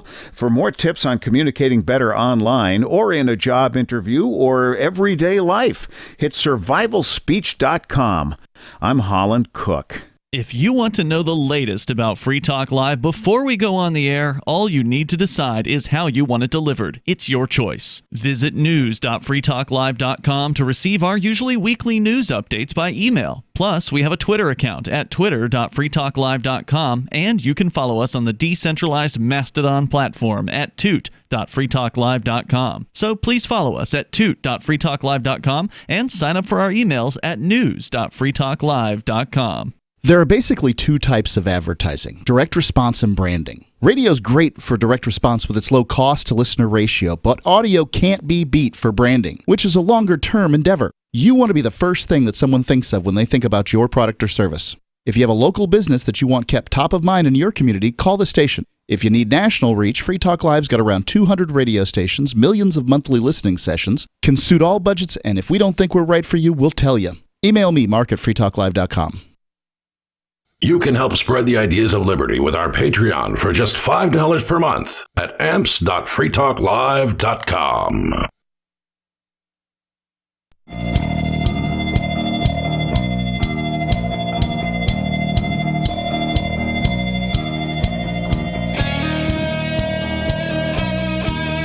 It's Free Talk Live, and you're invited if you want to join us here. The number is 603-283-6160. That's 603-283-6160. Here tonight, it's Ian. And Arya. Join us online anytime over at freetalklive.com. And you can help support the show by doing what KC Masterpiece did and join the AMPS program. It's a Patreon that we set up several months ago to replace the old AMPS system. AMPS stands for Advertise, Market, Promote, and Support. If you want to help us do more Free Talk Live, get on more radio stations, and spread the ideas of liberty, then you can help us out like KC Masterpiece, who is a gold level, which means KC is contributing at least $10 a month, so thank you, KC, for that. And all we ask for is $5 a month, though, so please head over to amps.freetalklive.com. You can support the show there. Sign up via your debit card, credit card, or your PayPal account through Patreon at amps.freetalklive.com. We go back to your calls and thoughts, and we'll get into El Salvador's president and some of the latest thuggery that he's been involved in. Aria's got that story on the way, but first, Dan is in Nebraska. You're on Free Talk Live, Dan. Ian and Aria, I've been listening to your guys' show tonight, and I heard the bit earlier about the bird flu and how you guys are right. People are not going to be getting the bird flu from eating the chicken, and I do think, however, even though that's not the case, it's worth thinking about how many diseases people get from eating meat, and how many zoonotic diseases end up becoming, incredibly infectious when considering whether or not to have a plant-based lifestyle. Are you a vegetarian? Or vegan? Yes. I didn't see that. I'm not one vegan. coming. I'm not vegan. I'm not vegan. I'm just a vegetarian. Okay. What was the word you used? Zoonotic? Zoonotic, I hope that's the right word. Zoonotic diseases. It just means like a disease that came from animals. And, that's like SARS and MERS, Ebola, a lot of these originally came from, basically these are diseases that you're much more likely to have infect when you have meat at such an industrial scale that it all has to be, done in these close quarters super effectively. You're talking about a lot of people that buy meats are buying locally if they can. They're buying, pasture-raised chickens. So not everybody is purchasing. You think a lot of people? I don't know. I don't know what percentage. I would also point out that it has not been that long since the latest E. coli outbreak in spinach or broccoli or lettuce or something like that. Salmonella or whatever. Yeah. I mean, vegetables spread diseases to people all the time, dude. That's a great point. But to the point about the eggs, I mean, I see them in every grocery store, which means that there's enough people buying them to make stocking them on the shelves worth doing, right? Like you mean like farm fresh eggs? I don't know if they're farm fresh, but pasture raised chickens, for instance, which I looked up the difference between free range and pasture raised. They sound similar, right? But I would have assumed they were. I'm probably an advocate of both, I would imagine. Apparently, the free range, if I recall correctly, means that they're housed in like a barn or whatever, but there's a door and they can leave if they want to.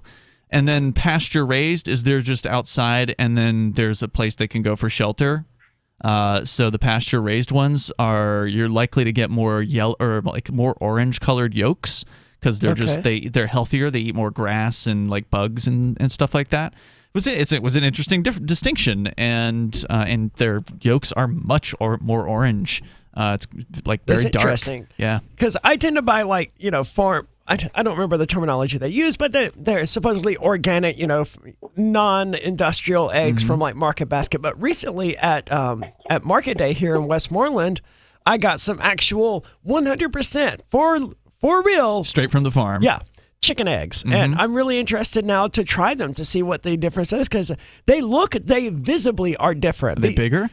They're not bigger, but they look like speckled Easter eggs already, right? They already have the different colors to them. They're not a solid brown or a solid white or anything like that. And I don't know why that is, but I saw it. I was like, oh, that's weird. Not sure I want to eat that, but okay. So, Dan, are you one of these evangelical vegetarians who's trying to convert everybody? Because those are fun people. So here's what I would say. I have actually had success in my life of converting people by being a very gracious and patient and non-abrasive person. I try to live by setting an example. And it's actually worked for me, if you'd believe it. No, I would believe that entirely. I'm just curious, what benefit is there in having in being a vegetarian? Well, so for me personally, I also do I try to work out. I'm somebody who I think if you're someone who is kind of imperfect about staying in shape like physically and you go vegetarian and you're trying to lose weight, I will tell you this.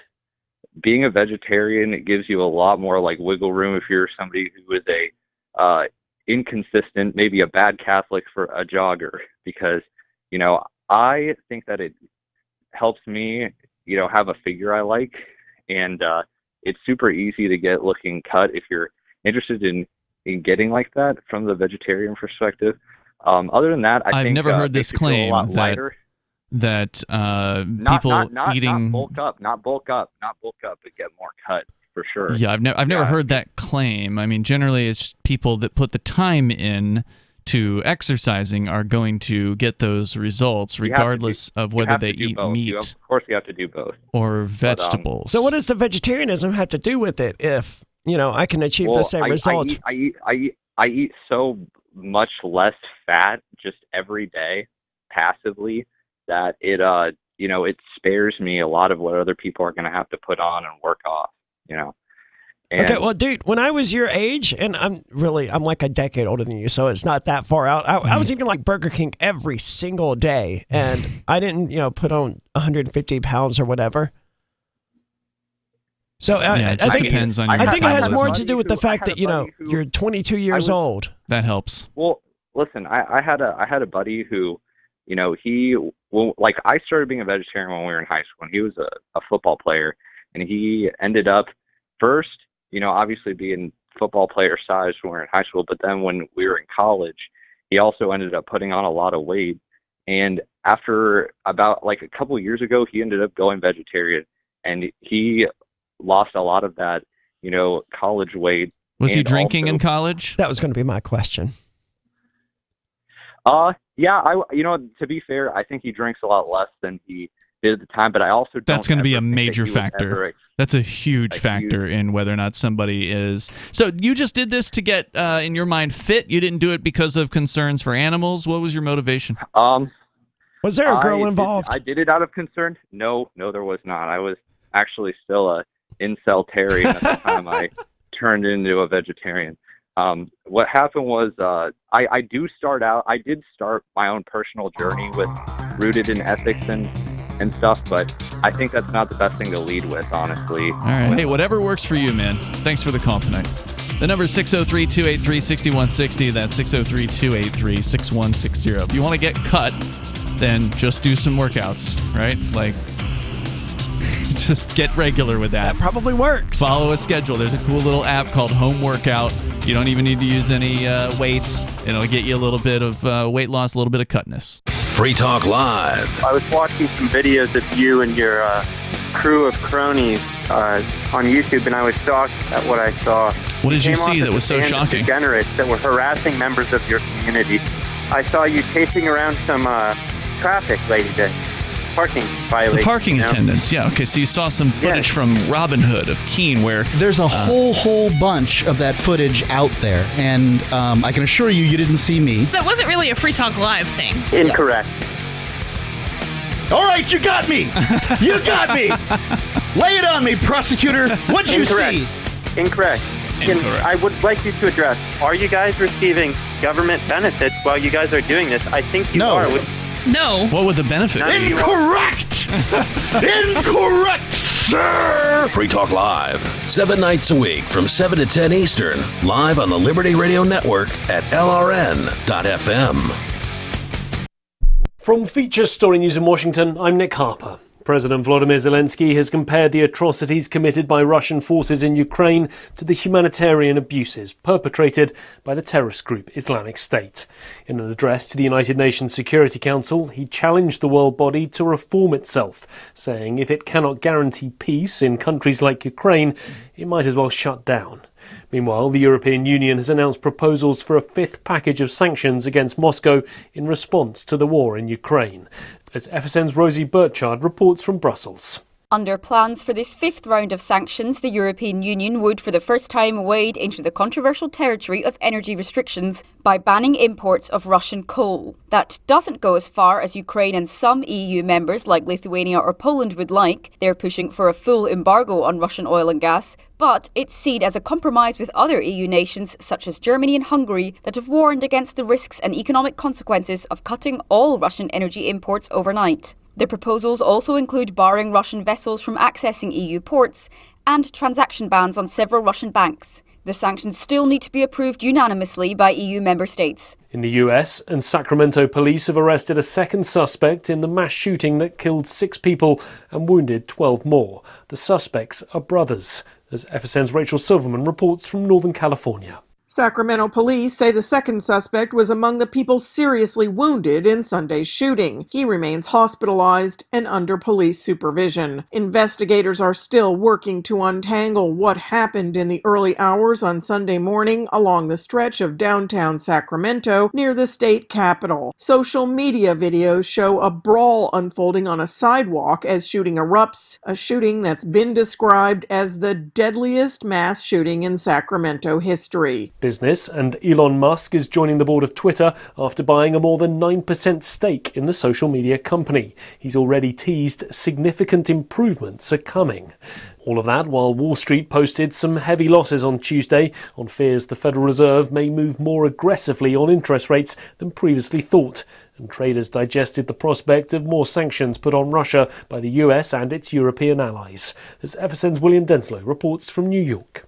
Comments from Federal Reserve Governor Lael Brainard sent some shudders through Wall Street Tuesday. She's one of the more dovish members of the central bank, but said the Fed needed to rapidly shrink its balance sheet to curb inflation. The Fed raised interest rates back in March, and investors are keen to know the pace that the central bank planned to keep raising rates as it battles to keep rising costs in check. The Dow Jones closed the day down 0.8%, the S&P 1.3%, and the Nasdaq fell 2.3%, as traders pulled back after a good day for tech on Monday.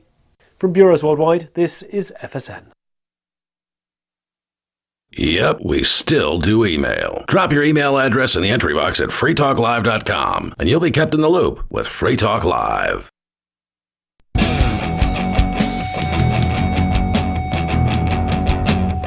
It's Free Talk Live, and the phones are open here if you want to join the show.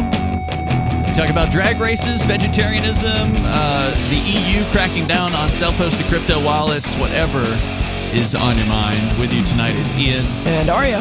Don't forget, you can join us online over at freetalklive.com. We love Odyssey. Odyssey is the YouTube killer.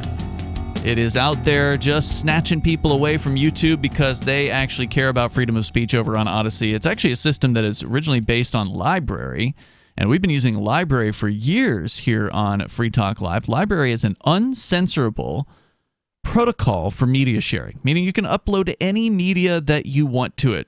Videos are the most common, but you can put MP3s up there. You can put, I think, just like text, a zip file, or whatever. I think you can put all kinds of stuff up on. Yeah, when Odyssey. Defense Distributed, that would be the ghost gun, the 3D printed gun thing. When they released their documents online, I immediately threw them on Library. Nice. Because you can put PDFs or whatever those documents were called. I don't remember now. I don't think they were PDFs. The 3D printable things, yeah, whatever those are, the schematics. Yeah. But check out lbry.com to learn more about the tech behind Odyssey, and then follow our Odyssey channel over at video.freetalklive.com. It's where we stream every single night. We're streaming on other platforms, but they're all censor happy. So if you want to get us where we're not going to disappear tomorrow, go to video.freetalklive.com. Aria, let's get into Nayib Bukele. He is the president, El Presidente, or dictator, as some might say, in El Salvador. I mean, we've had criticisms of this guy pretty much from the beginning, if I recall correctly, because yes, he's friendly to Bitcoin, but he's also said some really shady stuff. Well, now he's doing shady stuff. He's been doing shady stuff. We're just hearing about it. True. According to this news outlet in France, El Salvador president says 6,000 gang members arrested. They lead off with more than 6,000 gang members, which I want to clarify. There's absolutely no evidence that these 6,000 people are gang members, and we're going to get into the reason for that. The president said so. Yes. I've seen him posting on Twitter pictures of men shirtless, lined up next to one another in handcuffs, but they've been in Spanish, and I just haven't bothered to translate it, so I suspect that's what he's been posting. He's been bragging about. Yeah, but it kind of doesn't mean anything when you haven't tried these people or actually charged them or presented any evidence against them. It kind of is meaningless for you to call them gang members. And that's, of course, what they're doing there. Well, not to the people who believe in the law mentality, right? Like, oh, well, whatever the law says must be true. Whatever the state says must be true. Oh, someone was arrested, so therefore they must be a criminal. I mean, those people exist in the United States. They certainly exist in El Salvador. I know, but it's so weird that those people exist, man, and I don't know how to reach them. I don't know how to reach people who think that because the president said these 6,000 people are gang members, they must therefore be guilty of being gang members. I don't think we can reach those people. And even so, last I checked, it wasn't illegal to be in a gang. Good point. It may get you some conspiracy charges depending on what other gang members are doing, but I don't think it's against the law to be a gang member. At least in the United States, I don't think it is. That's true. I don't know what the status is in El Salvador, but the Central American country declared the emergency measures, because there are emergency measures, and we're going to get into those a little bit, which allows the arrest of quote, gang members without a warrant last week after 87 reported killings from March the 25th to the 27th. And that sounds like a lot. I don't know how big El Salvador is or what its population is like, but several million. 87 over 3 days, basically. And on Monday, the president said that the 6,000 detained in a little over a week. 6,000 people arrested in a little over a week. People. There's zero chance these people going to get any sort of due process. And think about the conditions of the jails. Think about how overcrowded they must be. And this guy doesn't care. This piece of work, he is a monster. This is being added to the 16,000 gang members already incarcerated in El Salvador's prisons. Speaking at a police barracks in the capital, San Salvador, because of course he would do this at a police barracks because he's a monster, he's a tyrant, and that's where they go to express their tyranny, is to the police barracks. Bukele addressed public concerns of gangs, quote, taking revenge on the population due to the massive arrest operations. If they commit an act of revenge, quote, there will not even be one meal in the prisons, the president said. Yes, if the gangs out there in the streets do something, quote, in revenge for these 6,000 arrests, they're going to starve the people in prison who by definition had nothing to do with it because they're busy being in prison. It's insane. He adds, that's like North Korea level stuff, right? It is. Where if you're in North Korea and you do something against the state, they will punish you and your direct family members, and in many cases, other like tangentially related family members. So like they might arrest your uncle or your cousin, even though you haven't seen them in a decade or whatever. Yep. You have no connection with them in your life just because they're your family, and that's how they get at people. It is. I mean, these people in prison, these 6,000 or 16,000, well, now 22,000 people, they can't exact revenge out there in society. So you're punishing the innocent for what other people have done. Hold on. Did you say there are 22,000 gang members in prison? Well, there's 22,000 allegedly. Right, there's 16,000 already incarcerated in El Salvador's prisons. And we're just talking about gang members specifically. Yes, and they just added 6,000. And, I used to watch a lot of prison documentaries. I don't remember the exact specifics of prisons in El Salvador, but it's a Central American country, and I can tell you off of watching these videos, they're not known for having American-style prisons. No, in fact, when you were bringing this up, it made me think, have we talked about El Salvador before? Because I know we've talked about some of these Central American countries and their prisons, specifically, Venezuela is technically South American, and the tremendous overcrowding and such. And sure enough, from the BBC, this is actually from the year 2020, so it's a couple of years old now, but El Salvador's prisons have a capacity of 18,051, but the system currently holds more than 38,000 inmates. So they are at approximately double capacity right now. As of a couple of years ago, and now just throw another 6,000 people in there. I mean, you're talking about like. Have you seen the pictures from China of dogs in cages? They're horrifying, so I imagine you wouldn't want to look at them for more than a fraction of a second. I have not seen those, but it sounds horrifying. But like with the dogs that they're going to slaughter to cook, they just stack them in cages like on top of one another and such.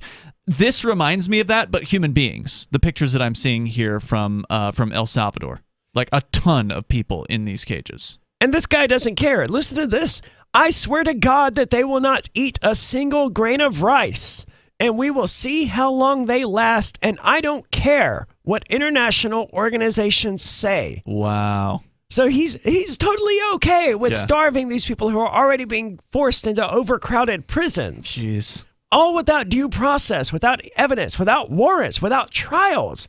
They're just arresting 6,000 people in the last week and throwing them in overcrowded prisons. Besides arrest without a warrant, the emergency measures, which last for 1 month, also restrict freedom of assembly, while telephone calls and emails can be intercepted without a court order.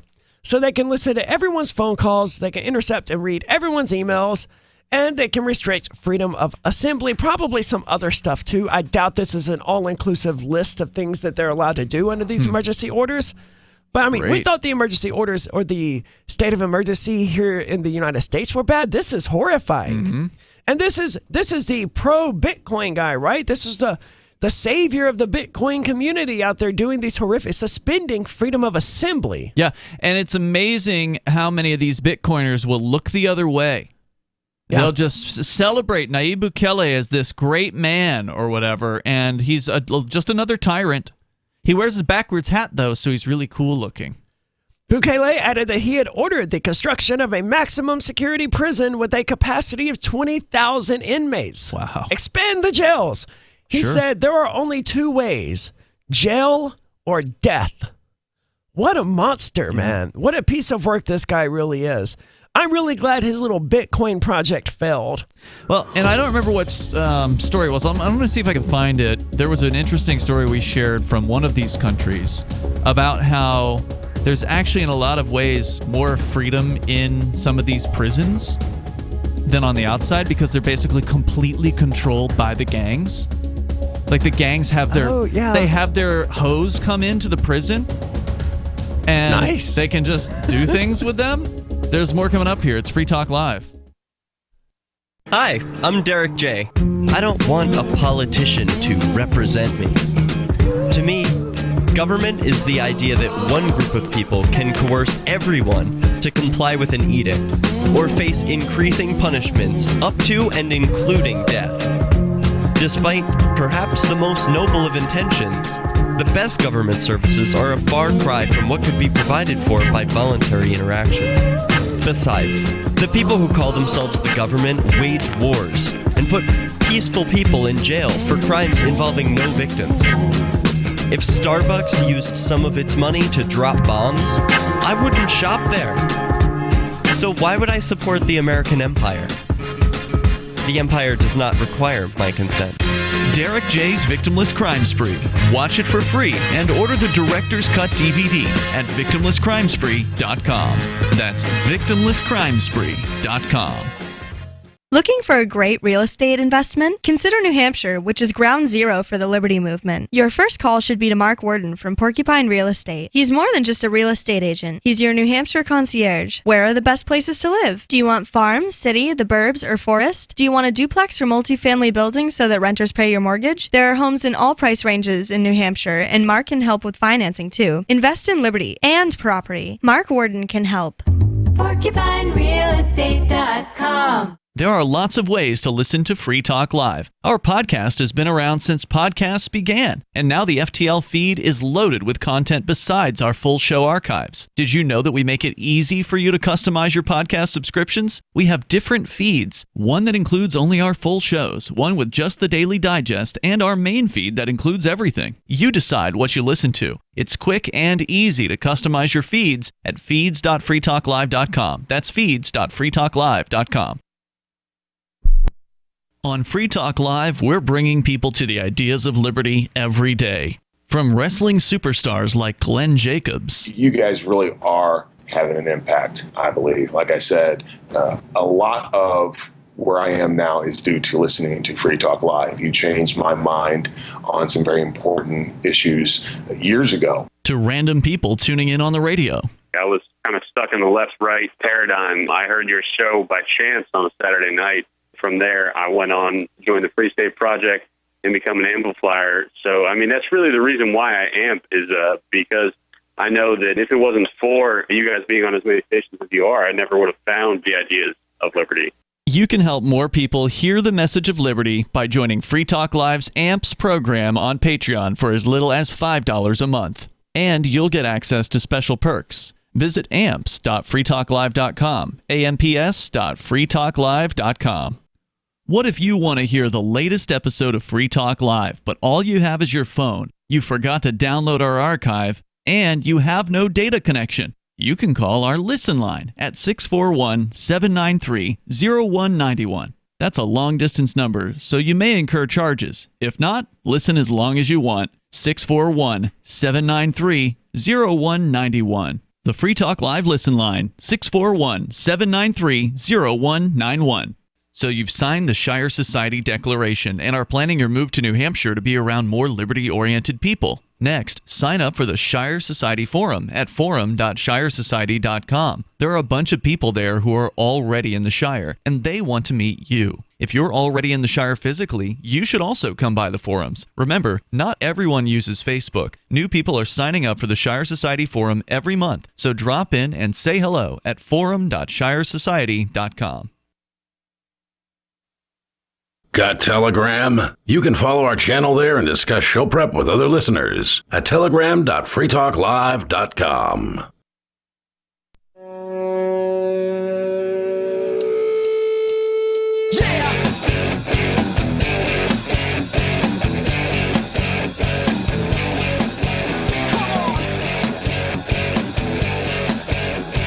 It is Free Talk Live, and you can join us here. Bring up whatever you want. The number is 603-283-6160. That's 603-283-6160. We're talking about the prisons in El Salvador where you say, Aria, it is actually illegal to simply be in a gang. Apparently so. According to this article, last week, the ruling party-controlled parliament reformed the penal code to increase the maximum sentence for gang membership from 9 to 45 years insane in prison just for being in a gang. That's the and maximum. How do you prove that? Like you said, they're just throwing people in prison cells. It doesn't even sound like they're getting a trial. But how would you even prove that you're not in a gang? Well, in theory, they would have to prove that you were in a gang. Yeah. Right? But all of that sort of gets suspended. And that's only in the United States. I don't know if, Wait, what's in the United States? The presumption of... Oh, the presumption of innocence? Yeah. I mean, in El Salvador, maybe it's not that way, but apparently they can. It doesn't matter because they can just sort of grab you off the street and throw you in prison anyway. And illegal. Well, they made it legal, but read all of your emails, intercept your text messages, and all of that other wonderful, great stuff that Liberty and Bitcoin cryptocurrency enthusiasts are well known for being fans of. It's amazing to me. You mentioned this guy wears a backwards hat. He does everything he does to try to present this image of being this cool guy. crypto bro. But dude, you're a monster. Yeah. Well, surprise, surprise, a president is a monster. A top politician is a scumbag. A top politician doesn't care about people's rights. We saw the same thing from the guy in New York, right? Or New York City who ran for mayor or whatever. He was like, I'm going to be a cool crypto guy. Yeah. Wait, no, I mean, I'm going to do whatever the health department says for me to do. Which now apparently was to undo the mask mandate for adults, but still force children, the youngest set of children, like under the age of 5 or something, to wear masks. That's the current controversy in the New York City COVID rules. So children still have to wear them? Correct. Right. The smallest of children are still being told they have to wear masks. Because they can't get vaccinated, I guess? I guess that's the claim, even though there's no chance that they're going to die or, have any kind of real issue from getting COVID. But regardless, that's the latest there. The story I'd mentioned before we went to the break there is from Reason.com. They have a really interesting 16-minute little documentary piece about Venezuela's prisons, which are also overcrowded, just like in El Salvador. And in Venezuela, they are governed by criminal gangs, the prisons themselves. The inmates have overtaken many prisons in Venezuela, armed with automatic weapons and grenades. They're governed by criminal gangs led by a Pran, or a kingpin, who strictly enforces a thug code by which all prisoners must abide or they'll be shot in various body parts. Why don't they just leave then? I mean, if you control the prison, just leave the prison, right? It's too dangerous for guards or federal troops to enter, so they patrol the perimeter and train their rifles on any inmate who tries to leave. So there's Why? Why? How do you get it? How do you get an inmate to become the guard of their own prison? You've got the guns. Just walk away. Just like, hey guys, they handed us these guns to keep people in. I don't know about you, but I don't want to be here anymore. So let's all 16 of us who they handed these automatic weapons to just not be here anymore. And they give us the weapons. So what are they going to do about it? They're throwing a huge party, though. Inside the walls, the prisoners have formed functional independent societies with open-air bazaars offering everything from Coca-Cola to crack cocaine. Yes, but you can get all of that out there in the real world. Sure, but then you might get arrested and killed by the cops. Okay, fair point. Several days a week, they welcome their girlfriends, wives, children, and extended families for visits, birthday parties, and even music festivals. Communal activities are funded by La Causa, or The Cause, a tax that the prison's de facto government collects from most inmates. I love that they call it a tax. They're collected from inmates to purchase goods that come to the facility. If they don't pay, they are sent to the church, which acts as both a house of worship and a debtor's prison within the prison. La Causa, a new documentary from 29-year-old filmmaker Andres Figueiredo Thompson, is a raw look inside at life inside what was, at the time of production, Venezuela's largest prison. Filmed over the course of 8 years, the documentary explores the structure of its self-organized society, where dissenters and those deemed social radicals were treated harshly. LGBT inmates, for example, were cast out and forced to live on the roof of one of the buildings. I mean, that sucks, but I mean, if you don't want them there, just let them leave, right? Hey, we don't want you gay people. But then the guards with the guns will force them back. So there's actual guards somewhere on the perimeter, like away from firing range, I guess. Yeah, but I mean, presumably this king... Oh, the actual Venezuelan guards. Okay. Yeah. Figueiredo Thompson was a 19-year-old high school senior in 2010 when he started capturing remarkable footage inside the prison as the socialist strongman president Hugo Chavez dismantled democratic institutions and seized control of private businesses. With Venezuela sliding further into authoritarianism, Figueiredo Thompson's family was soon targeted. His stepfather, Guillermo Zuloaga, led one of the last independent media outlets in the country. After Chavez seized most of the others, he fought escalating government harassment for years as he continued to expose the vast human cost of Chavez's regime's policies. But a year after Thompson began producing La Causa, Chavez declared Zuloaga a political enemy of the revolution, forcing his family to flee the U.S. The prison population has exploded in recent years as the regime of Chavez's successor, Nicolas Maduro, has cracked down on mostly poor Venezuelans for alleged petty offenses. La Causa builds to a dramatic finish as the military embarks on a campaign to retake several inmate-run prisons, setting up a showdown in 2016 at the prison where Figueiredo Thompson shot most of his footage. I don't know why they would want... It sounds like it's doing just fine under the care of the prisoners, of the people who are in prison, right? Well, you know governments, they don't like to lose control of things, so they're going to send the military in to try to take it back. I mean, it's not like the Venezuelan military is going to be any better to the LGBT people than the prison inmates themselves, so there's nothing to be gained from any social justice perspective. And I don't mean that in the leftist sense, but just in the sense of a society trying to be just and doing good things. The military isn't going to do any better of a job than the prisoners. And as you pointed out, they're probably safer in the prison than they would be out there in the streets of Venezuela. It's a crazy story, and I'll put a link to it here on our social media so you can see this. Again, there's a 16-minute reason piece, and then there's the documentary itself. So I've only seen the 16-minute piece, which was absolutely fascinating, and the documentary is, an hour and 20 minutes or whatever. So if you want to look into this, it's amazing. So I'll share that over at social.freetalklive.com. You can hop over there. But let's get back into Nayib Bukele. We talked about how he's treating alleged gang members. He's just snatching them off the streets and throwing them in already overcrowded facilities. One other article I was looking at about El Salvador's facilities said they had 90 men in a cell designed for 30. Yikes. So just try to imagine. That's where you get your LGBT people from, by the way. You cram necessity. Yeah, you cram 90 men in a room that's designed to hold 30. Well, they start running out of space. So, CoinDesk reporting on strong evidence that Nayib Bukele has sought to undermine freedom of speech in the Central American nation, according to a joint investigation by Salvadoran news outlet El Faro, Toronto-based Citizen Lab, and digital rights nonprofit Access Now. The cell phones of at least 22 of El Faro's journalists were infected with spyware known as Pegasus over the last 2 years. Other journalists... Pegasus, I've heard of that before, didn't Yeah, we did a report, I think. Somebody on Free Talk Live that was brought developed that in conjunction with the U.S. military or something, right? I don't remember where it came from, but it's bad news, and governments that don't care about, your right to freedom of speech will use that stuff to spy on people.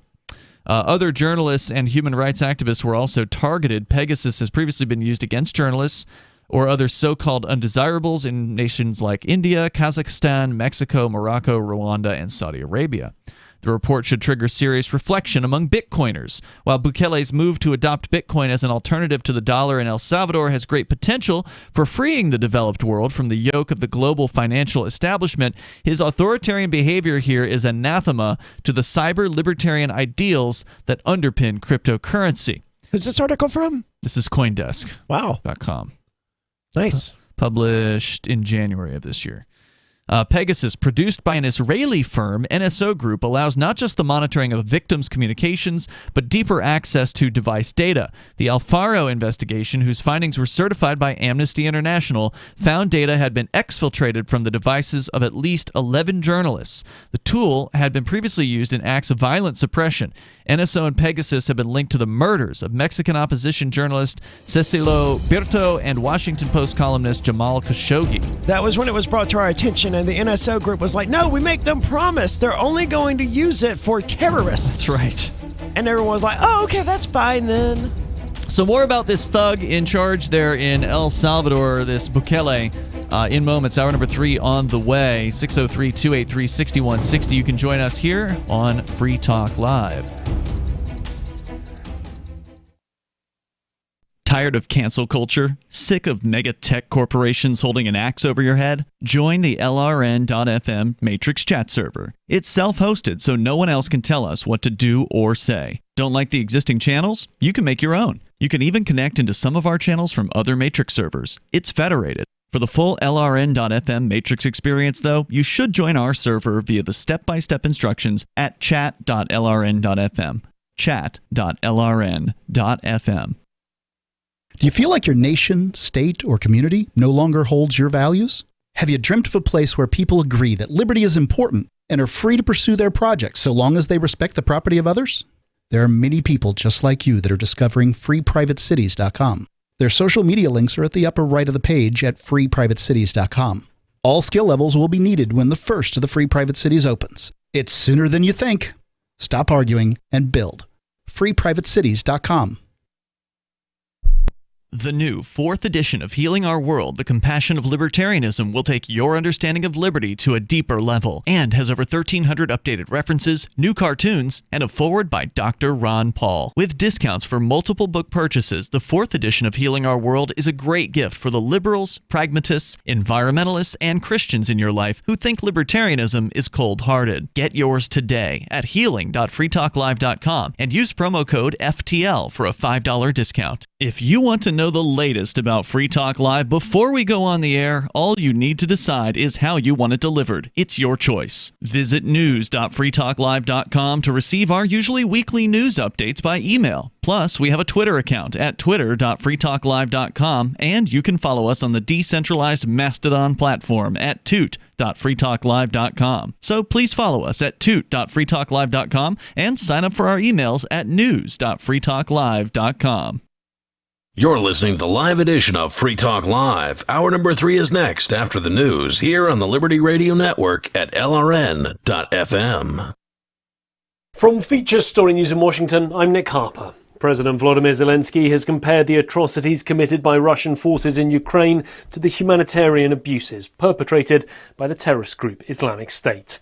In an address to the United Nations Security Council, he challenged the world body to reform itself, saying if it cannot guarantee peace in countries like Ukraine, it might as well shut down. Meanwhile, the European Union has announced proposals for a 5th package of sanctions against Moscow in response to the war in Ukraine. As FSN's Rosie Burchard reports from Brussels. Under plans for this 5th round of sanctions, the European Union would for the first time wade into the controversial territory of energy restrictions by banning imports of Russian coal. That doesn't go as far as Ukraine and some EU members like Lithuania or Poland would like. They're pushing for a full embargo on Russian oil and gas, but it's seen as a compromise with other EU nations such as Germany and Hungary that have warned against the risks and economic consequences of cutting all Russian energy imports overnight. The proposals also include barring Russian vessels from accessing EU ports and transaction bans on several Russian banks. The sanctions still need to be approved unanimously by EU member states. In the US, and Sacramento police have arrested a second suspect in the mass shooting that killed 6 people and wounded 12 more. The suspects are brothers, as FSN's Rachel Silverman reports from Northern California. Sacramento police say the second suspect was among the people seriously wounded in Sunday's shooting. He remains hospitalized and under police supervision. Investigators are still working to untangle what happened in the early hours on Sunday morning along the stretch of downtown Sacramento near the state capitol. Social media videos show a brawl unfolding on a sidewalk as shooting erupts, a shooting that's been described as the deadliest mass shooting in Sacramento history. Business, and Elon Musk is joining the board of Twitter after buying a more than 9% stake in the social media company. He's already teased significant improvements are coming. All of that while Wall Street posted some heavy losses on Tuesday on fears the Federal Reserve may move more aggressively on interest rates than previously thought, and traders digested the prospect of more sanctions put on Russia by the US and its European allies. As FSN's William Denslow reports from New York.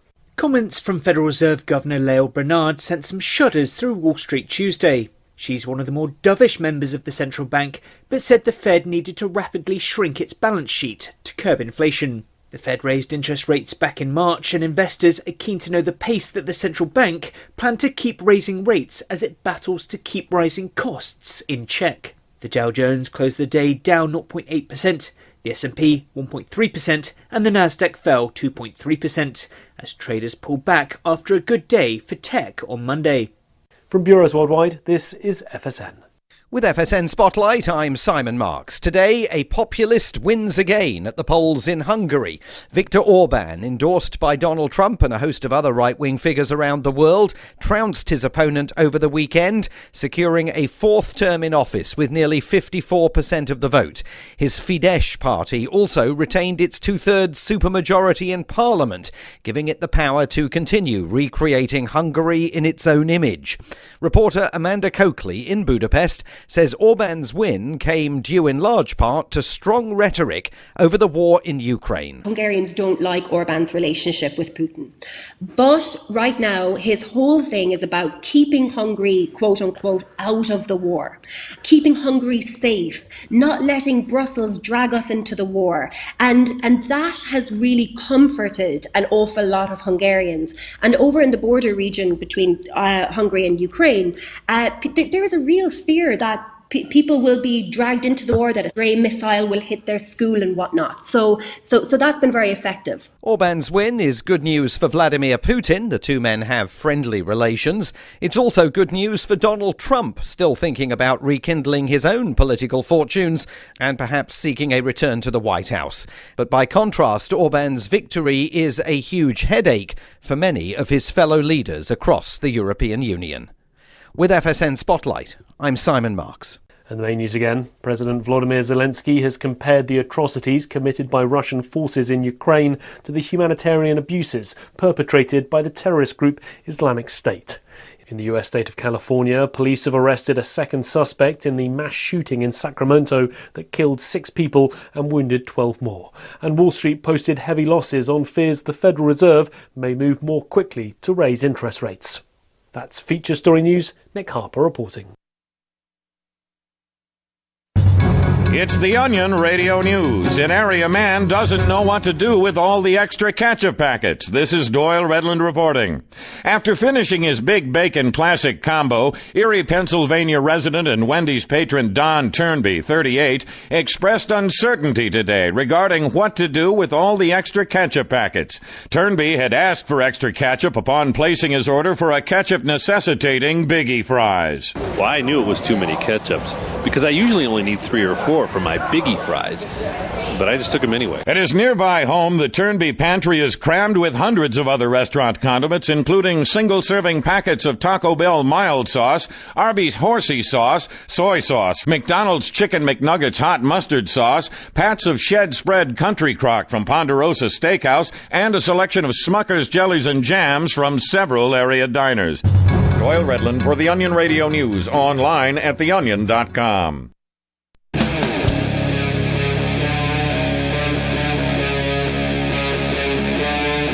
Free Talk Live. This is Free Talk Live, and you can bring up whatever you want here. The number is 603-283-6160. We're talking about the president of El Salvador. that we've been critical of since day number one, I want to point out here on Free Talk Live, because we didn't have to know the details. We didn't have to know about how true. He's treating the gang members there and throwing them into jails and prisons without any kind of trials. We didn't have to know about all the details about how he's cracking down on people just for using their freedom of speech, putting spy software, as they're pointing out here at Coindesk.com, on the phones of at least 22 journalists working for El Faro, which is a El Salvadoran news outlet. We don't have to know about these things, and the reason why is because he's a politician. And so we already know he's going to be corrupt. We already know. I mean, yes, that's true. But I mean, you do have some politicians who aren't necessarily so bad, like Ron Paul and stuff like that. Ron Paul, but he's the one guy that you can really point to, like, on the entire planet. In theory, this guy could have been like that. I thought what you were getting at was that, we knew he was bad news from his implementation of Bitcoin as the legal tender. That was when we were like, oh, yeah, this guy, he kind of sucks, doesn't he? Yeah, well, what do you mean by that is he is mandating in the law that they passed, and it's not just him, like the parliament or whatever they call it down there passed this thing. If he had, if they hadn't voted for it, it wouldn't have been that way. So all of them are responsible who voted for this thing, which mandates the acceptance of Bitcoin. Now, he said publicly that it wouldn't be mandated, so there is that. But the law it's still is there. a mandate. The law is They're still just there. not enforcing it. Right, and they can enforce it anytime they want to against whoever it is that they want to enforce it. And as we've seen with what they did to the gang members or are doing to gang members down there. To the people they're pointing their fingers at and calling gang members. Right. They're just throwing them in prison cells, which are already insanely overcrowded, as many Central American and South American prisons are. Can you imagine being thrown in a Central American prison? No. No. I mean, an American prison would suck. I've been in a cell that had more people in it that, than really should have been there in the United States, in a relatively well-run facility, in a facility that's not run by psychopaths. Was here in New Hampshire. They ended up closing that jail and building a new one in Keene, but they had 4 guys in a cell that really should have only had 2. But it wasn't the the end of the world or anything like that. We're talking. There was air conditioning and stuff, right? Yeah, in El Salvador. There are jails here in the United States where they don't have air conditioning, and we'll hear about those again this summer. There was one guy I was in jail with when I was in for civil disobedience a decade ago who told me about how he was in a holding cell in a Massachusetts jail where they had like 100 or 150 people and 1 toilet in the middle of the room. Oh, man. Yeah. That's awful. And everyone was watching, like, as you tried to go. So he was said, it like a ritual where, like, everyone just sort of stared at you? There's nowhere else to look unless you can look outside the cell. I guess. He said I would want to look anywhere else, right? Yeah, for sure. Like, your eyes... That's the least desirable place to be looking. Yeah, there are other options, obviously. You can look up in a corner or something like that, right? But with that many people in the cell, somebody's going to be there's going to be some weirdo, man. Yeah. So who's like probably not even just being weird about it, just is crazy. Yeah, there's that too. Plenty of that in jails. And then there's probably the people who are being weird about it, and you don't want them watching. So we knew this guy was bad news simply because, look, I'm just going to jump to that conclusion. I'm not going to give a politician the benefit of the doubt, generally. I'm not going to say, oh, this guy could be Ron Paul. No. Right. Like, unless, we would have heard probably if there was another Ron Paul somewhere in the world. And if there is, I want to know about it. But, from what I can tell, Ron Paul is a unique beast. And one that we will probably never see at levels of power like that again. But let's go on. So from CoinDesk, and this is written in sort of the first person, I guess it's an editorial piece, David Z. Morris, or opinion piece. He says, up until this point, I've been skeptical about attempts to paint Bukele, that's the president of El Salvador, as a nascent dictator. Much of the anti-Bukele rhetoric in the Anglophone press has focused on his replacement of judges and one theatrical display of military strength alongside derogatory statements from developed world governments. I forgot about that thing with the judges. We talked about that as well. Where he stacked the Supreme Court so he could have a second term. Yeah, and didn't he remove some Supreme Courts and some Supreme Justices and like rewrite their constitution or something to that effect? I know that he wanted to put people friendly to him in so he could override the term limits restriction. There was previously a restriction on one term for a president. Now there's not. Amazing how that worked out. These struck me as hard to take at face value, given El Salvador's extremely complex modern political history, entrenched corruption, and culpability of countries like the U.S. in fomenting the very instability that might have made strong-arm tactics necessary for Bukele's reformist agenda. But spying on opposition journalists is several orders of magnitude more reprehensible to me than any other claims made about Bukele so far. I am admittedly biased, but the suppression of information is a fundamental attack on the good and fair functioning of any society. He says this puts Bitcoiners in particular in a bind. With its roots in crypto-anarchist and digital libertarian ideals, the Bitcoin community is ideologically hostile to both state power and digital surveillance. Well, he says that, but if that were true, then why is this guy so popular? Why amongst Bitcoiners? Why has he been given a pass on all of the things that he has done? These Bitcoiners, some of them, the new version, right? There's two different cryptocurrency worlds here. There's the Bitcoiner world, the maximal. There's some overlap, but the maximalist thing, that's completely irrelevant. There's people who view cryptocurrencies as a way to make money, as a way to profit. Right. And then there's people who advocate them for ideological reasons.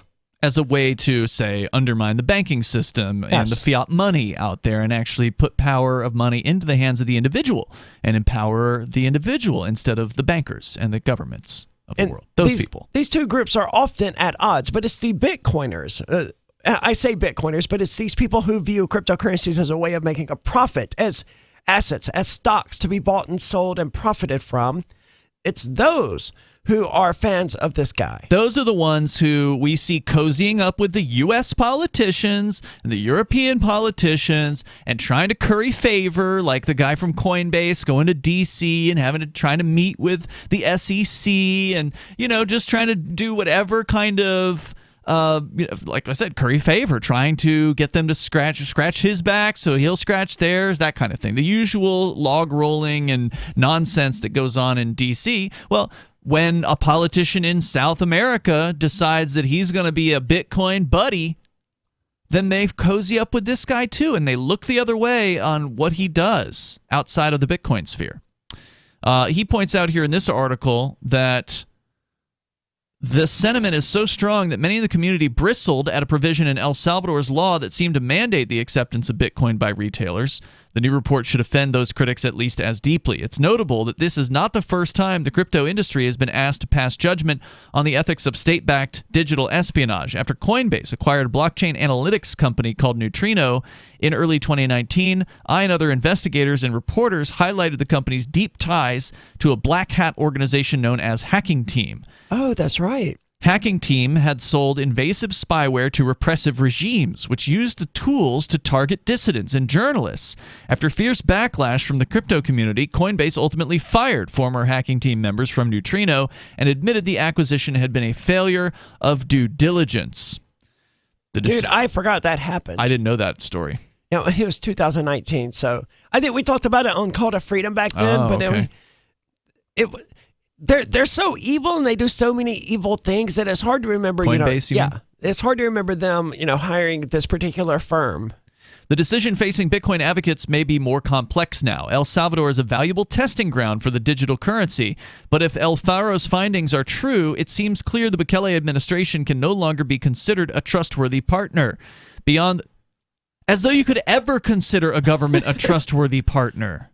There's no such thing as a trustworthy government. I learned from the Native Americans that you can't trust governments. Right, and it hasn't gotten better since then. They've just gotten better at covering up their crimes. The number is 603-283-6160. That's 603-283-6160. We get to say we told you so about this thug down there in El Salvador. There's been bad news about him since long before this crypto Bitcoin deal. More coming up. Free Talk Live. Are you tired of your taxes funding endless occupations around the world? Antiwar.com is run by people who understand that wars abroad become wars at home, wars on our freedoms. Antiwar.com is dedicated to bringing you the latest in news, views, interviews, and reviews from the top movers and shakers in the anti-occupation movement. Antiwar.com has it all, from thorough foreign policy analysis to interviews with whistleblowers who used to run the military-industrial complex. Anti-war, pro-free market. That's antiwar.com. After a devastating war, the alien visitors were driven back, and their willing human collaborators were left behind to face the music.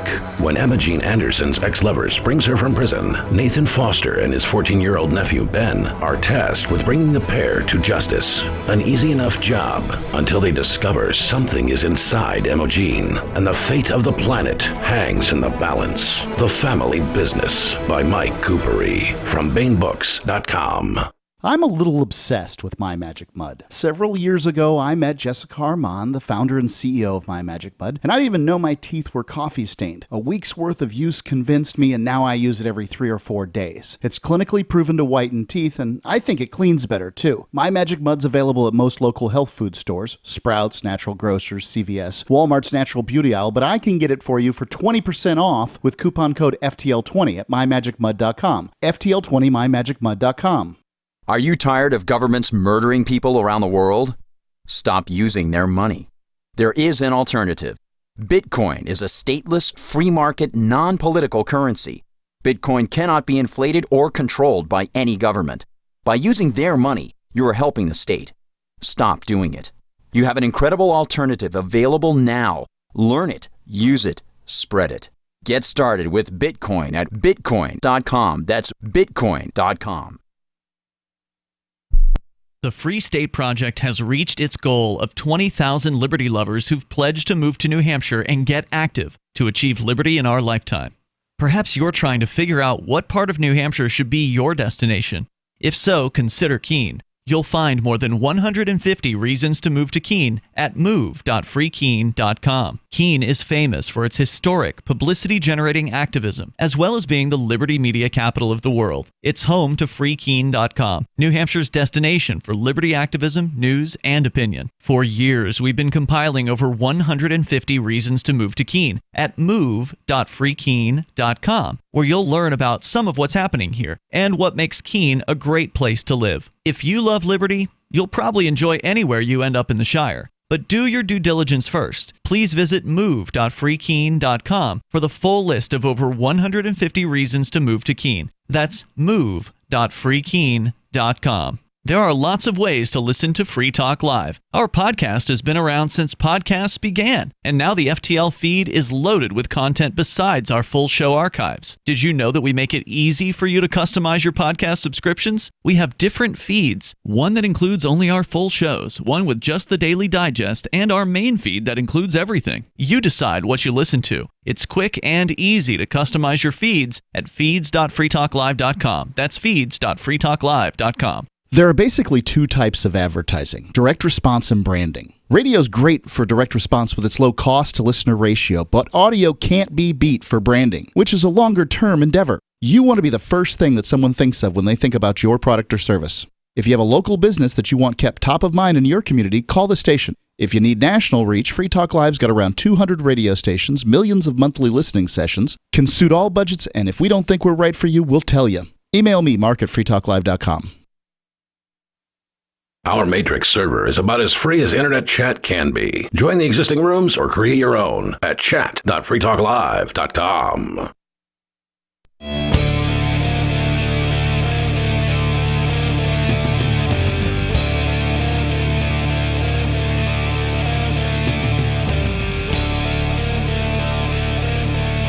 It is Free Talk Live. Ian and Aria in the studio. You can join us. The number is 603-283-6160. That's 603-283-6160. We are a couple months away now from Fork Fest, the 6th annual Fork Fest. It is going to be here before you know it. Actually, I guess not quite 2 months, but maybe 2.5 or so. I always look forward to Fork Fest, but this year, the number one reason I'm looking forward to it is for the dog. Because I know she's going to love it. Absolutely. I mean, she loved it last year. So many people. Dogs that love people. Yeah. Love the Porcupine Freedom Festival and Fork Fest. The Porcupine Freedom Festival is, I think, nearly sold out. I believe it's technically oversold at this point. They've sold more tickets than they had originally intended to sell, so you may not even be able to get those at this point. If so, you can go to porkfest.com, PORCFEST, to check them out. But the Fork Fest comes the week after, June 27th through July 3rd, and it's going to be at the same place, of course, the beautiful White Mountains of New Hampshire at Rogers Campground. All you need to do to attend Fork Fest is register your campsite or your RV site or your motel room with Rogers Campground for June 27th through July 3rd. There's no tickets for Fork Fest. It's a decentralized libertarian camping event. And it's a lot smaller than the Porcupine Freedom Festival, but it's a different event. It's decentralized, meaning that the creators of whatever happens are you, basically. Whatever it is that you want to see happen, you got to make it happen. So it's more for the kind of the self-starters, the entrepreneurial types, the people that are the doers. So get on over to forkfest.party. You can learn more about the event there and connect with other attendees in advance via the Forkfest Telegram and Matrix chat rooms, which I believe are connected together with one another. And there's also a forum as well, so you can connect with other people that are attending at forkfest.party. As we go to your phone calls and thoughts, more about Nayib Bukele, the president dictator of El Salvador, and what he's been doing that the Bitcoiners want to look away from and ignore conveniently. But let's talk to Shirley. Shirley, you're on the air. Hi, hon. Hey, my what's name up? is Shirley Suzanne Nicole. Welcome. You're on the air. You're calling from Nevada, listening to K-Talks. Yes, Laughlin, Nevada. And September 17th, 2017, I went to Mexico and had my teeth done. Trump was there also. And He was at your I dentist? told him, no, honey, he was there at the border, and I tried to kill his ass. What? And that's why the Mexicans let me go. My name was Shirley Suzanne Lindley also. Hold on a second. Let me And see if I'm all I following have what to you're saying. say- You're saying you went to No. Mexico to go get your teeth done, encountered sir. Donald Trump in Mexico? Yepper. And you attempted to fucking murder cussed him? No, I cussed his ass out at the border. You They were whatted gonna his try to, ass? Cussed. Cussed him out. Okay. Of course I did. He's a piece of shit. Okay, you can't say that on the radio. Was one too far. She said she was listening to the broadcast there in K-Talks, or on K-Talks, and I guess she doesn't understand the rules of the radio, and that is you can't say the S word on broadcast. I was curious to know how the story was going to go from her cussing out Donald Trump to her attempting to kill him. Yeah. So that was the part that threw me. Because, I mean, it's what, look, if I saw Don, I probably wouldn't, cuss him out either. I was just like, dude, that was some good trolling you did. I get it. But that would, if he was like, I wasn't trolling, I was totally sincere the entire time. At that point, I would probably want to cuss him out. Like, oh, well, then you're kind of a jerk then, aren't you? he might deserve it for not letting Ross Ulbricht out of prison and not pardoning Edward Snowden. There are plenty of good reasons to be hostile verbally toward Donald Trump. Doubt. But there's a huge gap between me wanting to tell Donald Trump to go away using creative language and to kill attempted the man. murder, which I am not an advocate of. Definitely not. Well, she's called back, but I don't think I should let her back on because she was, I don't know, Arya. Should we give her another go? We have a dump button. We do ready. have a dump button. All right, we're going to give it one more time. You can't say that. You can't say that on the radio. Motherfucker. Okay. Well, that's what I get. That's what I get for trying to give somebody a second chance. Now we know. And the weird thing is she was just talking. I think she thought she was on the air the entire time when she was actually on hold. Because when I went to her line, she's just yammering away. Yeah. So that's what I get. Well, now we know. Yeah. All right. Try to be nice. You try to do you try to help somebody out. Give them, what are you going to do? Yeah, see, I was under the assumption that she had realized, I can't say that, and tried to call back. Yeah, that's what a kind person would do. I'm like, oh my God, you guys, I'm so sorry. Right. I didn't mean to try to get you fined by the FCC. I got so upset about Donald Trump, I just couldn't hold back. I am sorry. Instead she comes in with the F-bomb. I mean, just about all of us has accidentally done it at one point. Yeah, I think all of us have it. Maybe Bonnie hasn't, but Oh, that's true. but she's only been around I for a haven't year. heard her do it yet. I know I've done it at least once on accident. I have never said the I think you F-bomb. were in jail when it happened. I got so worked up about something wow. that someone else called it. I was like, Aria, dump that. And I was, what are you talking about? But yeah. Dump yourself, you mean? Yeah, okay. Just came straight out. All right, so the number here is 603-283-6160. Back to Coindesk.com, the story about El Salvador's president, dictator, Nayib Bukele. And the guy writing this is interesting because he says, oh, well, I was willing to look the other way, he says, about Bukele stacking the court and like forcing out judges that were against him. See, that's this guy's problem, though. If you look the other way about the little evil things they do, then they're going to continue doing more and more evil things until you're like, oh, I probably shouldn't have looked the other way back when they were just killing those orphans. So then they did something, or Bukele did something that this guy considers to be, well, sounds like unforgivable. They spied on journalists, put spyware on journalists' phones, about 24 journalists. So that's where the journalist is drawing the line? Yeah, surprise, right? The Weird. journalist is concerned about that. He says that beyond the simple ethics of supporting a regime that seeks anti-democratic methods of repressing its critics, the Bitcoin community must be vigilant about public perception, given the continued widespread hostility toward cryptocurrency. A leader willing to use black ops spyware against his own citizens is not an acceptable figurehead for spreading Bitcoin adoption. He says, my sympathies here lie almost entirely with the journalists who've been targeted and harassed for attempting to inform Salvadorans about their own leadership. And I'm so tired of people calling these people leaders. Look, politicians are thugs. They're not leaders. Who would follow these people voluntarily? But it's also deeply personally disappointing. He says, I was hoping to visit El Salvador at some point this year and report on the status of the Bitcoin project there. That now appears considerably less feasible because it would potentially expose me and any other international journalists who travel there to ongoing surveillance by Nayib Bukele and his allies. I would have more sympathy for this guy if he had more sympathy for the judges or the other people that Bukele stepped over in order to secure his position of power. He didn't care about any of that until it was journalists and himself who was possibly at risk. And it's like, dude, have you never heard the poem?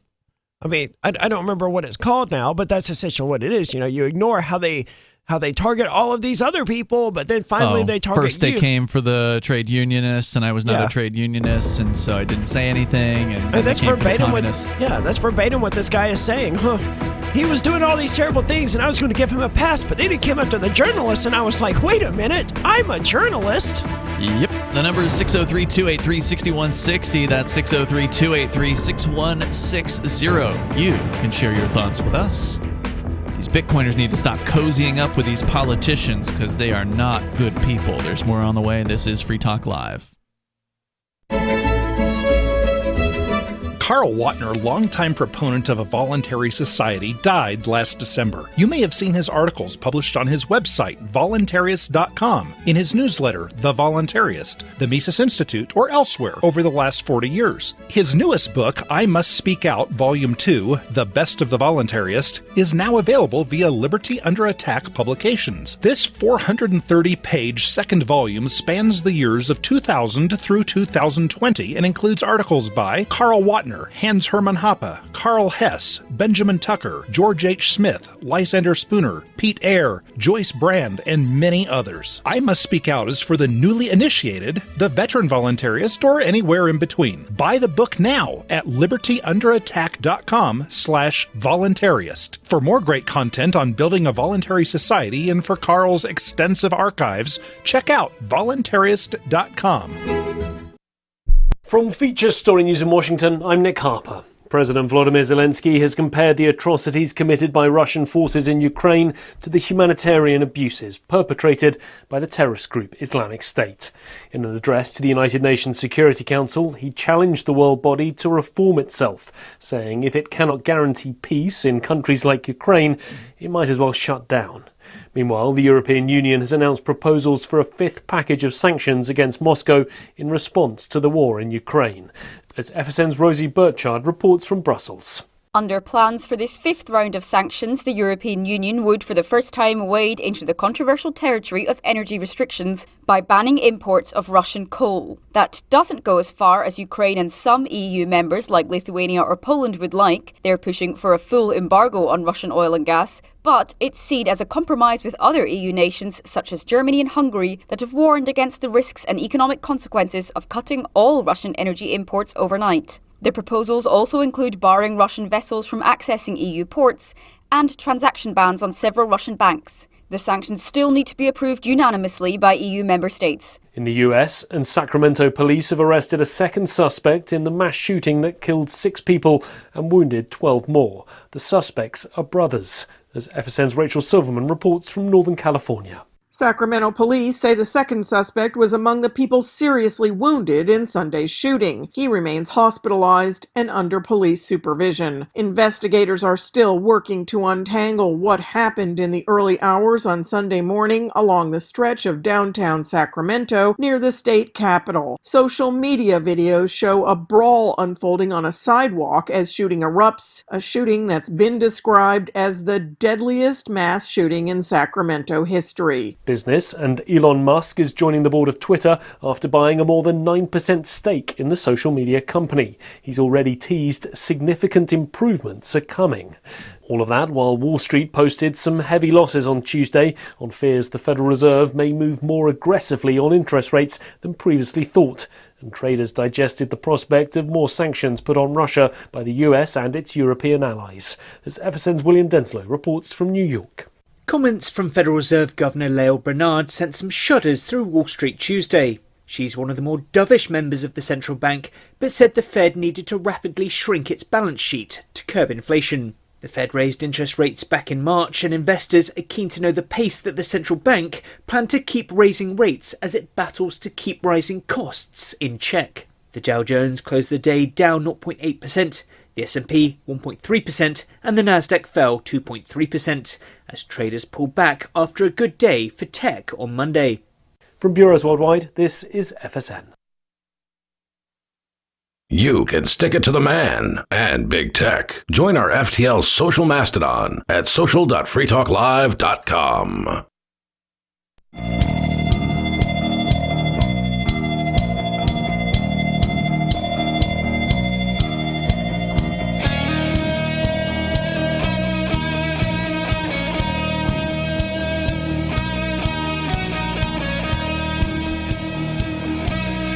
Free Talk Live, phones are open. You can join us here. The number is 603-283-6160.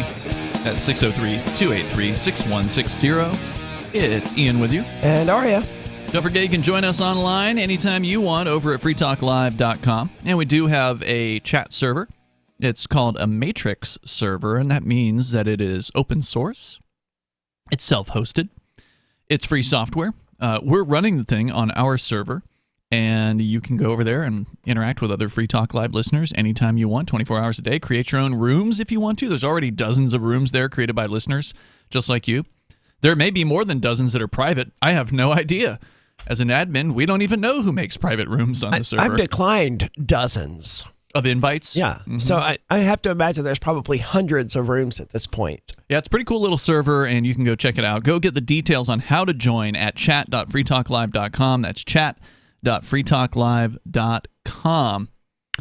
So since we've been so critical of the El Salvadoran president tonight, Nayib Bukele, I did want to say something nice about him. Not because I'm planning on visiting his country or anything like that. We've been mostly critical of him here. But whenever the thugs fight each other, it can get kind of entertaining, right? Like we were just talking about Trump and some of the entertainment factor that we got from Trump.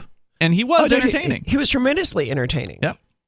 And I kind of hope to see him run again in 2024 just because I know that, his chances of winning at this point are negligible, but it would be so entertaining to watch him come to terms with that, that alone would make the entertainment value worth it. If he can go and post somewhere, because he's not posting on his own Trump social, apparently. People are pressuring Musk now to allow Trump back on. To reinstate Trump, now that Musk is on the board of directors of Twitter. He may do it. That news just came out today. So Here's kind of an entertaining story about Bukele, the El Salvadoran president, who, again, was noteworthy for putting the Bitcoin law into place there, but otherwise is just another president and as corrupt as anybody else. But to his credit, he is pretty entertaining on social media, kind of like Trump. He doesn't mind striking out at other governments around the world, and he has been critical, to his credit, of fiat currencies. And that may just be him pandering to the Bitcoin audience, but regardless, it is fun to see that happen. Well, El Salvador has no fiat currency of their own. Correct. Well, they do have a fiat currency. They just don't print that fiat currency. They have USD dollars. is their currency. As legal tender, correct. As is Bitcoin. But he's still personally, supposedly, against fiat, and that's one of the reasons why he has introduced Bitcoin. Well, he made Bitcoin a fiat currency. It's a currency by decree. He has decreed it to be the currency of El Salvador. Whether you can use the term fiat for Bitcoin is another debate. But here's what he did recently. TheHill.com reporting on El Salvador's president rebuking several U.S. senators recently for introducing legislation targeting the Latin American country's adoption of Bitcoin as a legal currency, referring to the lawmakers as boomers. Okay, Quote, that's good. Okay, boomers, you have zero jurisdiction on a sovereign and independent nation, he tweeted, saying further, quote, we are not your colony, your backyard, or your front yard. Stay out of our internal affairs. Don't try to control something you can't control, unquote. Now, what did the boomers try to do? The tweet was in response to legislation proposed by the Senate Foreign Relations Committee chairperson and some others. It was bipartisan, called the Accountability for Cryptocurrency in El Salvador Act, or the ACES Act. The legislation would have the State Department analyze the risk of Bitcoin as legal tender in El Salvador and propose a way to mitigate risk to the U.S. financial system. So they know. They know, and they literally believe that the fact that Bitcoin is legal tender in this tiny little Central American country with no more than 7 million people living in it is somehow going to put some kind of stress on the dollar's domination. Well, it would if it had been rolled out and implemented properly, by which I mean in a voluntary way. If this guy used his position, his pulpit as the president to convince the people of El Salvador why it was so important. Like, hey, look, guys, this USD that we like, I understand it's been reliable for the last decade or however long we've had it as our legal currency, but look at what they've done in the last 2 or 3 years. With the printing. Yeah. This currency that you've been viewing as reliable, it's not going to be as reliable in the very near future. This is why you should get into these other types of currency. Right, How and about persuade, some gold? And persuade people instead of forcing them to do it. I would have been totally okay with that, even though he shouldn't be president because, that's a political position that he ran for, that he's going to do immoral things with. He probably had to do immoral things to get there. Yep. However, using that pulpit to do something good, like we go back to Ron Paul would have done if he had been president, presumably. Yeah. There are worse things in the world, but this guy didn't do that. He rolled out this sloppy lightning network system that was, I don't remember the name of the company that did it, but they were not ready for prime time. No. And neither was their solution. And neither was, even if they were, the Lightning Network itself isn't ready for prime time. And that was the backbone of their entire rollout here. One of the senators, James Risch, he's a Republican from Idaho, who's a co-sponsor of the bill, said, quote, El Salvador's adoption of Bitcoin as legal tender raises significant concerns about the economic stability and financial integrity of a vulnerable U.S. trading partner in Central America, he said. Saying further, quote, this new policy has the potential to weaken U.S. sanctions policy, empowering maligned actors like China and organized criminal organizations. Our bipartisan legislation seeks greater clarity on El Salvador's policy and requires the administration to mitigate potential risks to the U.S. financial system. So basically, I saw the news about this bill, this ACES bill, and it sounds like they just want to write a bunch of reports about El Salvador. Sure. That's what they do best. Yeah. So that's it. That's the statement. So again, he's throwing it in the faces of the U.S. government, and I do appreciate him for doing that. And that's not the only time he's done that, obviously. But when he gets on Twitter, and I don't have the tweet in front of me, and he tweets constantly, so like to just go and scroll back, it would be very hard to find. But he has on more than one occasion bragged about how El Salvador is this sort of haven for freedom.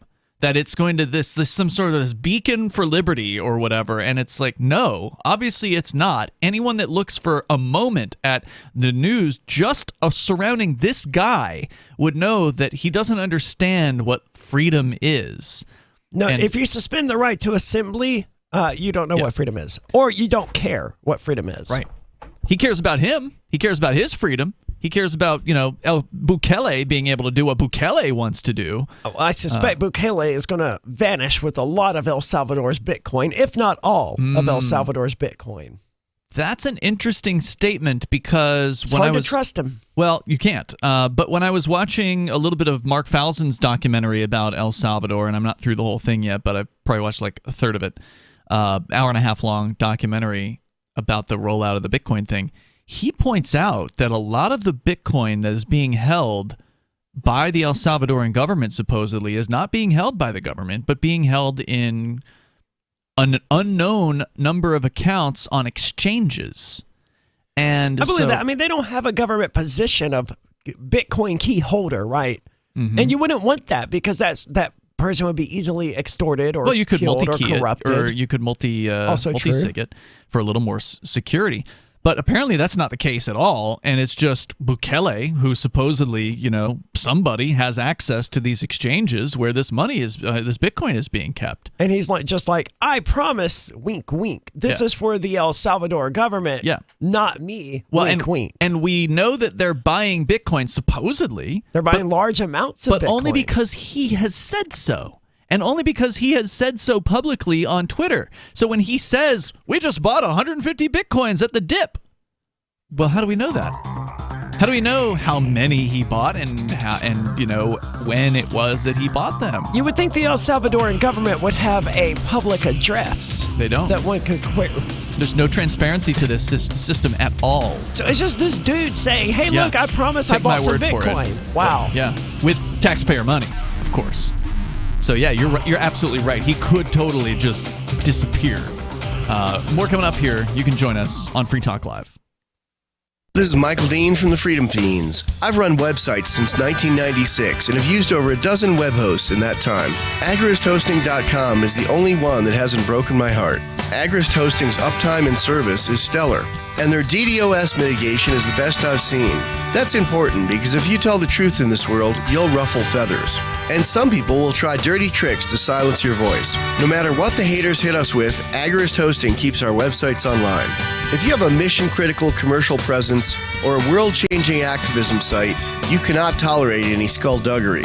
So go with agristhosting.com. Have a WordPress or blog site, but you're not satisfied with performance or uptime? Or just want raw hosting? Want to pay with Bitcoin? Agrist Hosting specializes in high-performance hosting with personalized service.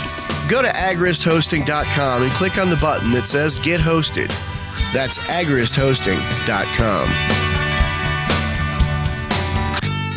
Looking for a great real estate investment? Consider New Hampshire, which is ground zero for the Liberty Movement. Your first call should be to Mark Worden from Porcupine Real Estate. He's more than just a real estate agent. He's your New Hampshire concierge. Where are the best places to live? Do you want farm, city, the burbs, or forest? Do you want a duplex or multifamily building so that renters pay your mortgage? There are homes in all price ranges in New Hampshire, and Mark can help with financing too. Invest in liberty and property. Mark Worden can help. PorcupineRealEstate.com. What if you want to hear the latest episode of Free Talk Live, but all you have is your phone, you forgot to download our archive, and you have no data connection? You can call our Listen line at 641-793-0191. That's a long-distance number, so you may incur charges. If not, listen as long as you want. 641-793-0191. The Free Talk Live Listen line, 641-793-0191. We have some good news. The indictments against Ross Ulbricht in the District of Maryland were dismissed with prejudice, meaning they can never be refiled. This is especially good because those indictments contain the only charge ever made that Ross engaged in murder for hire. This was a serious allegation that Ross Ulbricht denies. It was never prosecuted or ruled on by a jury, but was trumpeted by the federal government and the media as if it were proven fact. The Maryland court held these indictments for almost 5 years, poisoning Ross's case and leaving him under a cloud of unproven allegations. As explained in Ross's appeal to the Supreme Court, the fact that the judge used these allegations to give Ross a draconian sentence of double life without parole violated his Sixth Amendment right to a jury trial. Judges are required to issue sentences based on convictions decided by a jury, not unproven allegations never even charged at trial. Although this is a positive development, the dropped indictment will not set Ross free. Now, a presidential pardon is Ross's only hope of freedom. Sign the petition at freeross.org. freeross.org. Tired of cancel culture? Sick of mega tech corporations holding an axe over your head? Join the LRN.FM Matrix chat server. It's self-hosted, so no one else can tell us what to do or say. Don't like the existing channels? You can make your own. You can even connect into some of our channels from other Matrix servers. It's federated. For the full LRN.FM Matrix experience, though, you should join our server via the step-by-step instructions at chat.lrn.fm. chat.lrn.fm. So you've signed the Shire Society Declaration and are planning your move to New Hampshire to be around more liberty-oriented people. Next, sign up for the Shire Society Forum at forum.shiresociety.com. There are a bunch of people there who are already in the Shire, and they want to meet you. If you're already in the Shire physically, you should also come by the forums. Remember, not everyone uses Facebook. New people are signing up for the Shire Society Forum every month, so drop in and say hello at forum.shiresociety.com. Don't miss a moment of Free Talk Live. Get our archives daily via our podcast at feeds.freetalklive.com.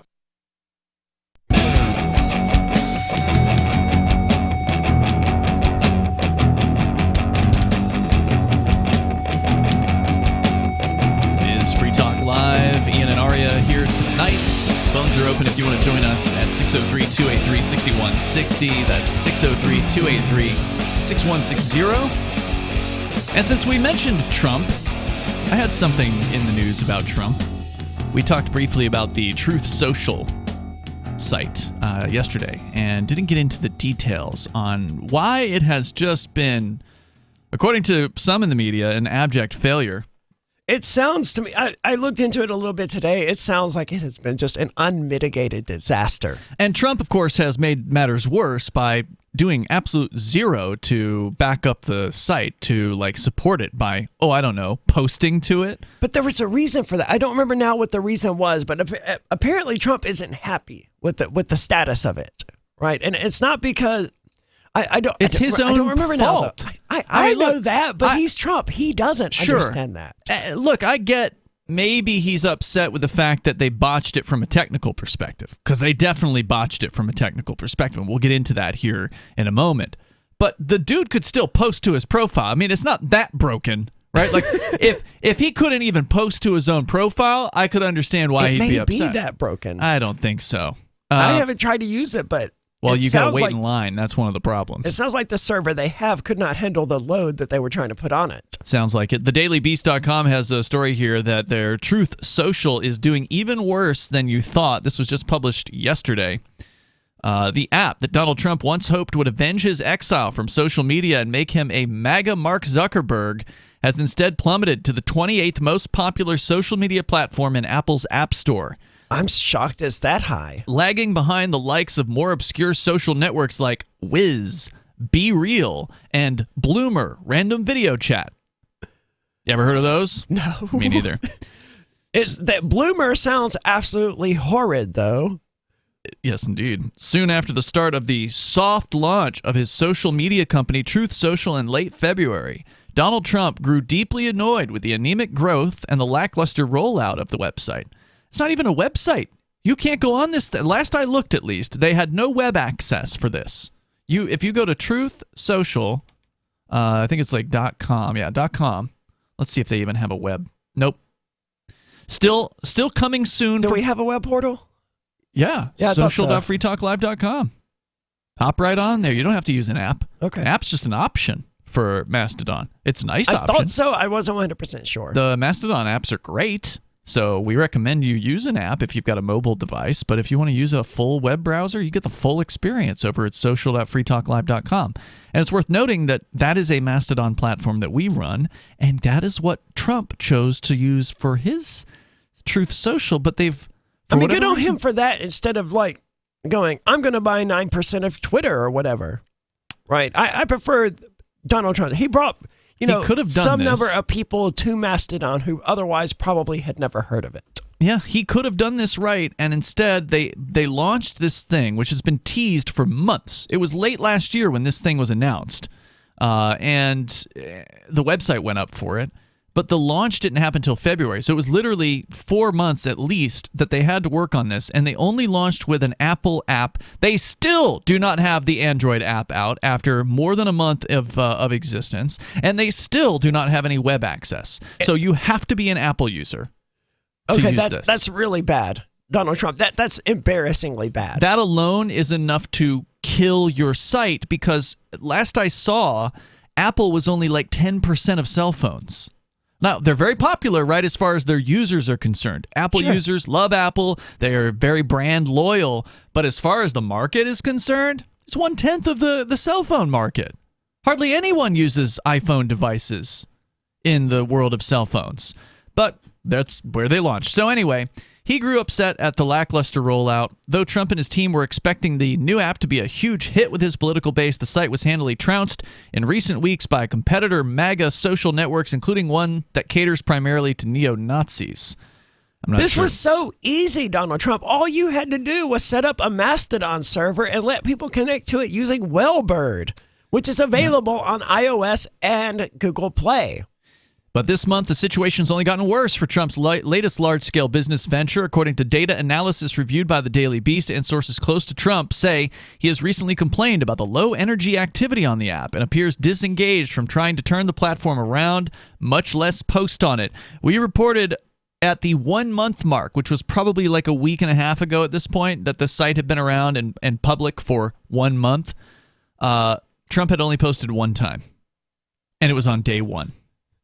And since then, he didn't post again. If dude had posted at least on a daily basis, because he posted more than once a day before when he was on Twitter. Oh, he was always on Twitter. Yeah, if he would post at least once a day to this social thing, it would get so much buzz, and people would be way more interested in it, because that's really what the site's all about, right? It's about people being able to see what Donald Trump says. That's why this site exists. And he totally botched the number one reason to have this thing exist. That is such overkill, though. I mean, he could have just had like a newsletter or something. Download data showed by analytics firm Aptopia shows downloads of the app have plummeted from a peak of 170,000 downloads per day to just 8,000 now.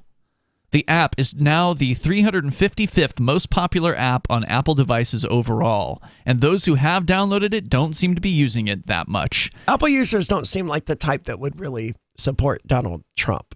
Daily active users, a metric that social media and tech companies use to measure how many engaged users an app has, stood at just 513,000 as of last week. Now that is not bad, right? But it's bad for Donald Trump. 500,000 users is pretty good for a brand new app that just came out that is basically just floating in the wind at this point. Like, there's no support from Donald Trump. So to even have 500,000 users, I actually think is pretty good, all things considered. Their dear leader is not present, but yet 500,000 people are still there, presumably waiting for him to show up and say something.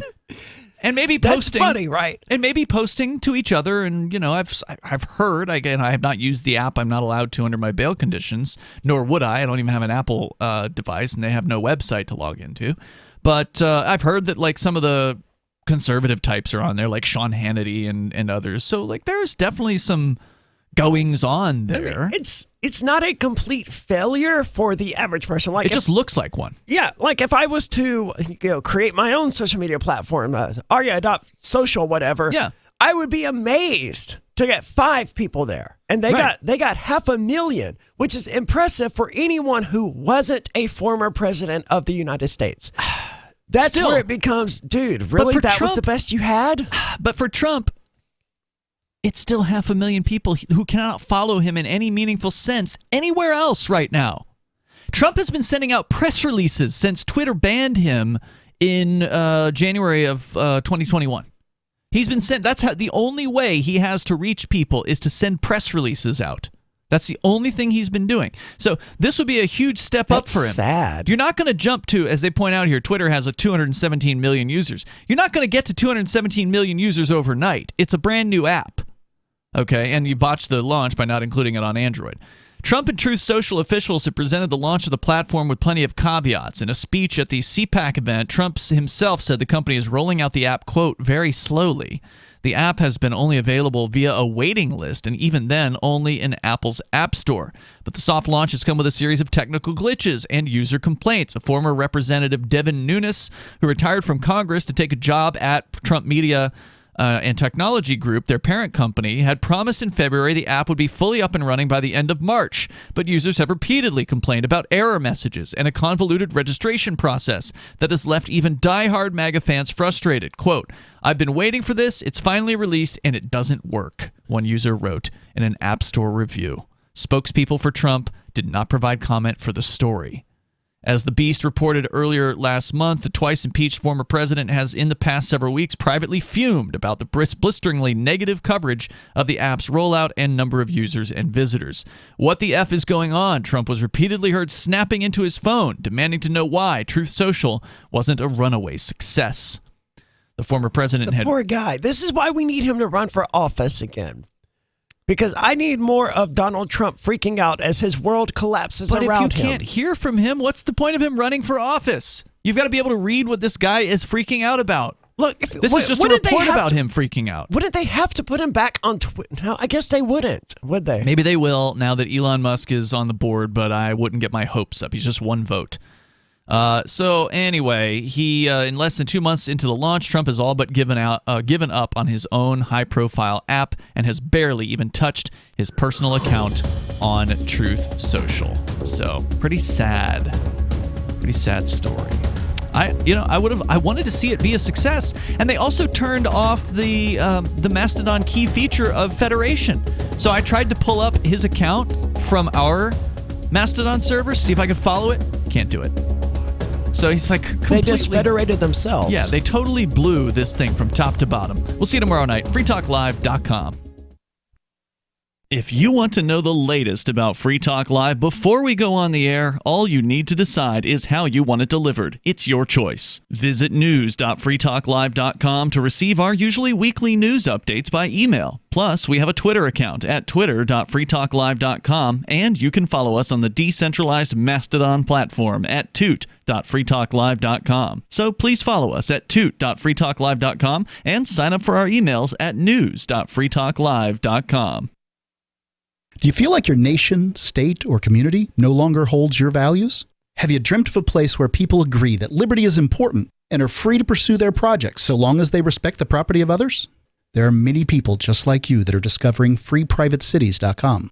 Their social media links are at the upper right of the page at freeprivatecities.com. All skill levels will be needed when the first of the Free Private Cities opens. It's sooner than you think. Stop arguing and build.